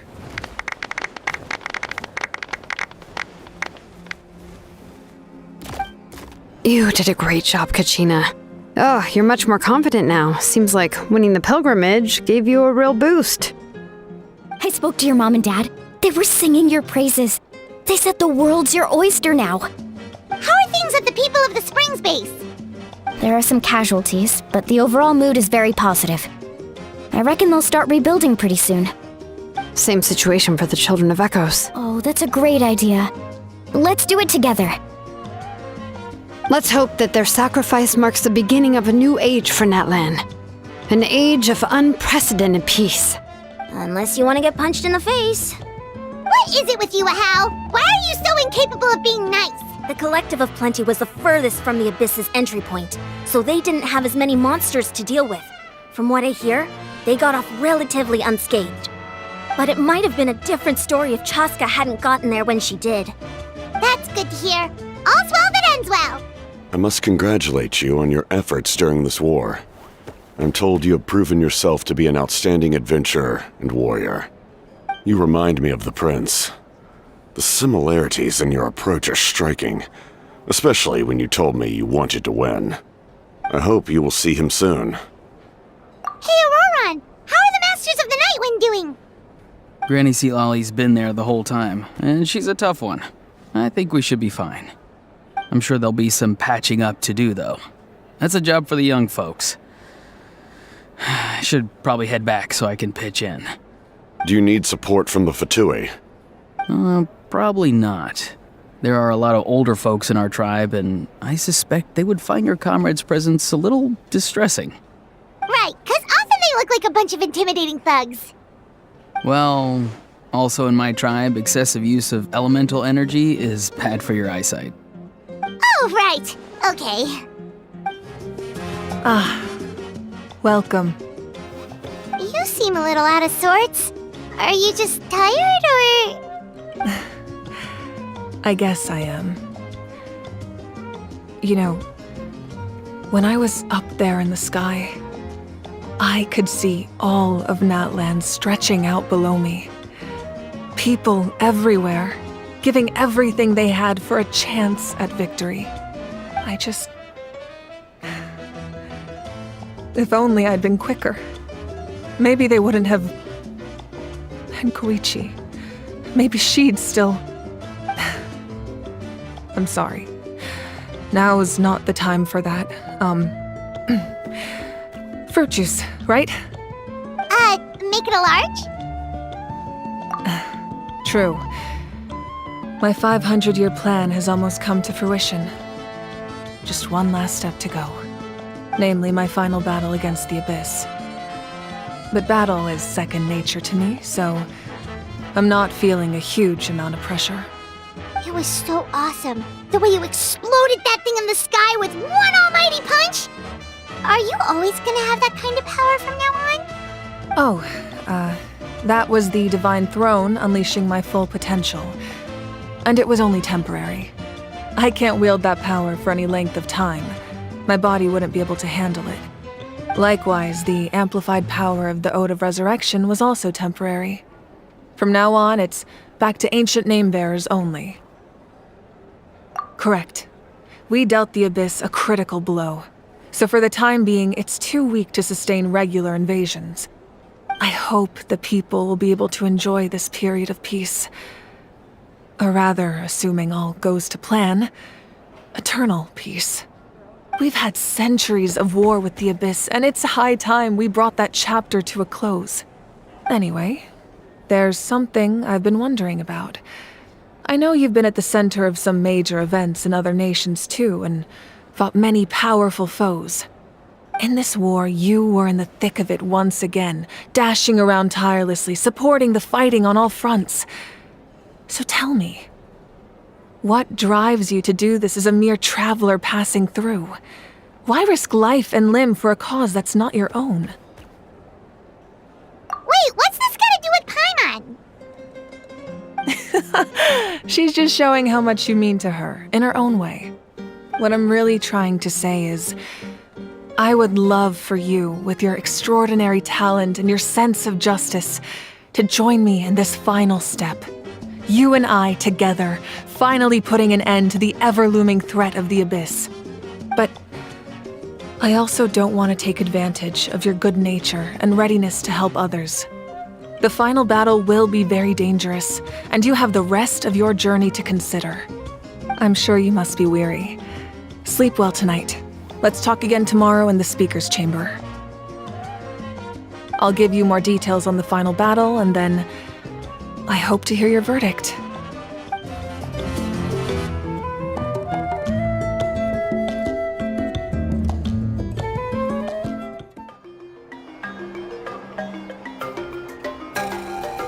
Hey, Traveler, Paimon!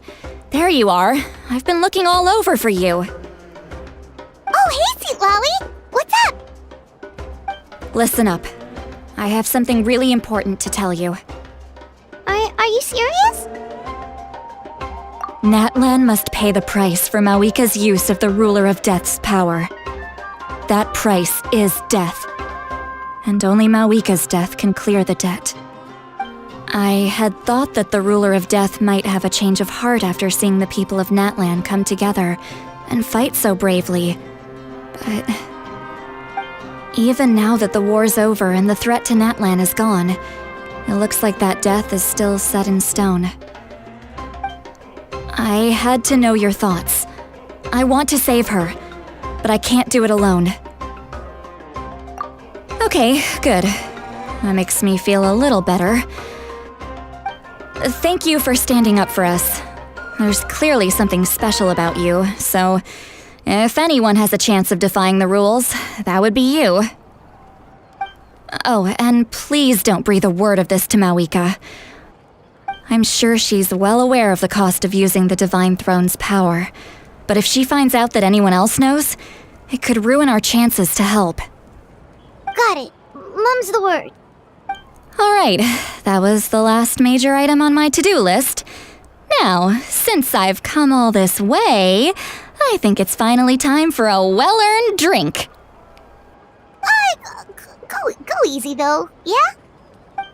Don't worry, I said a drink. That means just one. All right, you little munchkin. If you keep pestering me, I'm gonna have to get serious. I get 100 kids a day telling me they want to be the next Pyro Archon. Why should I train you? Nagging isn't gonna accomplish anything. No one can predict the future, and unless you have some exceptional jaw-dropping talent I'm unaware of. I can shoot those cornflakes in your kitchen from right here. Don't be ridiculous. You couldn't make that shot from all the way over here? Wait, hold on. You could hurt someone with that. Well, I'll be. You made the shot. The science of the canopy rays him tough. That's some real skill you got there, little lady. Maybe you really will be Pyro Archon one day.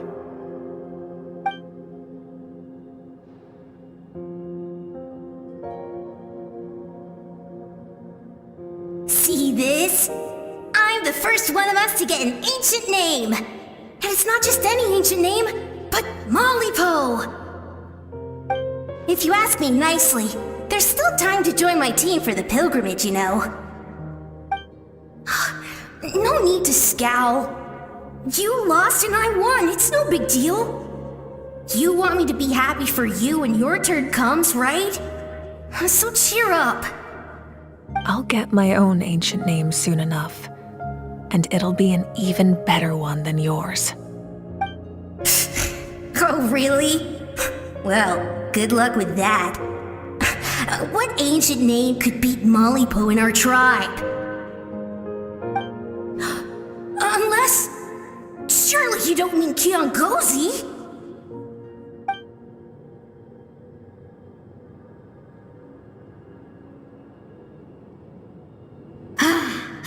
That was fantastic. Can't believe I beat you in a wrestling match for once. Can't be more than a few days now until you're officially made the Pyro Archon. Imagine me trying to schedule a wrestling session with you after that. Excuse me, Pyro Archon, but would you be able to take a day off from running the nation to wrestle with me? I heard that the Pyro Archon inherits the knowledge stored in the sacred flame. And apparently it can change your personality. I can't help but feel a little worried. Worried that you won't be able to beat me in a wrestling match anymore? Why would I be worried about that? Never mind. Clearly I'm just overthinking things. Why would you forget about me just because of some new job? Even if that job happens to be Archon. Come on, one more round. The victors shall burn bright, while the losers must turn to ash. I have done what is required of me. The rules are now written into the Night Kingdom, and this will help you to stand against the Abyss. It is still not enough. All this can do is give my people courage. It will not see us through a true catastrophe. If you are to make the Natlanese alone bear the consequences of a broken world, you will have to bring more to the bargaining table. You are the greediest human I have ever met, and the fiercest negotiator. No other would seriously ask to borrow my power. My domain is death, and its power comes at a great price. The question is, are you prepared to pay? I need that power. Only a hero can truly wield it, and heroes are not afraid of dying. No, a fear of death is ingrained in all living things. If the wielder of this power cannot conquer their fear, countless innocent lives will be claimed in their stead, for only then can the price be paid. Those are the rules. Mine is a nation that will not yield to the Abyss, and it will certainly not yield to your rules. As their culture and civilization is transmitted through the generations and their faith grows, the people will go from strength to strength and reach heights that even I cannot dream of. Very well. I shall agree to help you. But I am merely a shade, and I do not have as much freedom to do as I please as you might think. Then what do you propose? Keep this a secret. If I am questioned about it, I will deny all involvement and claim that treacherous Xbalanque stole my power. That will not be a problem. Thank you. I am glad we could reach an agreement.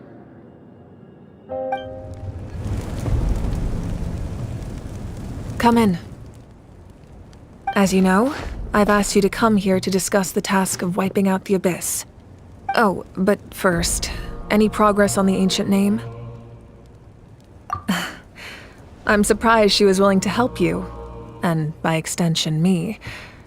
I'm very grateful to her. Wait, hold on. Wasn't the whole point of the ancient names for winning that huge battle?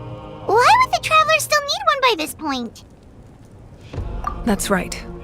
The Abyss has retreated to the depths of the Night Kingdom, a place that has long since been corrupted by abyssal energy. If we don't finish them off and restore the ley lines, the threat they pose to Natlan will remain. The battle we fought yesterday, we may one day have to fight again. This is the fate Natlan has always been resigned to. For thousands of years, we have struggled on the brink of a looming darkness and never known true peace. But this time, I want to break the cycle and free us from this fate for good. With the sacred flame, I can protect myself from the abyssal corruption, but beyond that, you are the only other person who can resist it. If your ancient name can't be forged, I will go alone. But if it can, I'd really love your help. Not completely. After all, the Night Kingdom is still plagued by abyssal corruption. But when I used the power of the Divine Throne, it dispelled a lot of that corruption. Plus, your ancient name is a special case, so the Lord of the Night will take special care of you. In short, the Ode of Resurrection still has a number of limitations, but I can promise that it will work reliably on you. Whoa! Are we forgetting something here? What about Paimon? What's her place in all this? What? You mean we'll be separated? The Abyss is extremely devious. If you two go there together, you can bet they'll make Paimon their primary target just to put us in an impossible position. Paimon wasn't that worried, but now she's petrified. What will you do without me? Okay, well, Paimon needs to think about this because you're really asking a lot of her, but we'll give Paimon some time and she'll do her best to rise to the challenge.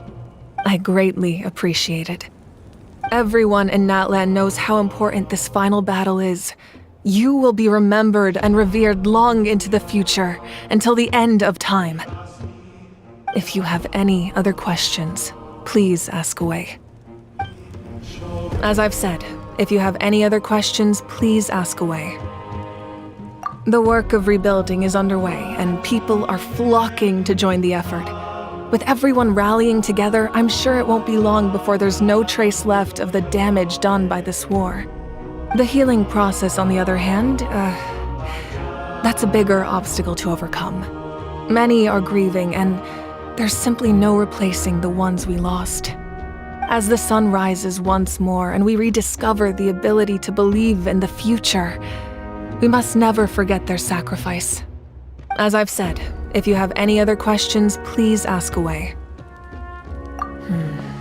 False sky. I have heard this expression before, but I think this was the first proof of its existence.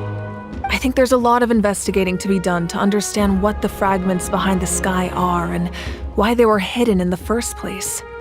However, from what the Adventurers Guild tells me, neither the split sky phenomenon nor the fragments have ever been observed in any other nation. My guess is that the Heavenly Principles wants them kept a secret. I just hope they don't cause me any trouble over it. Oh, you should be fine. We did something much crazier back in Fontaine and we're still here. Well, that's good to know.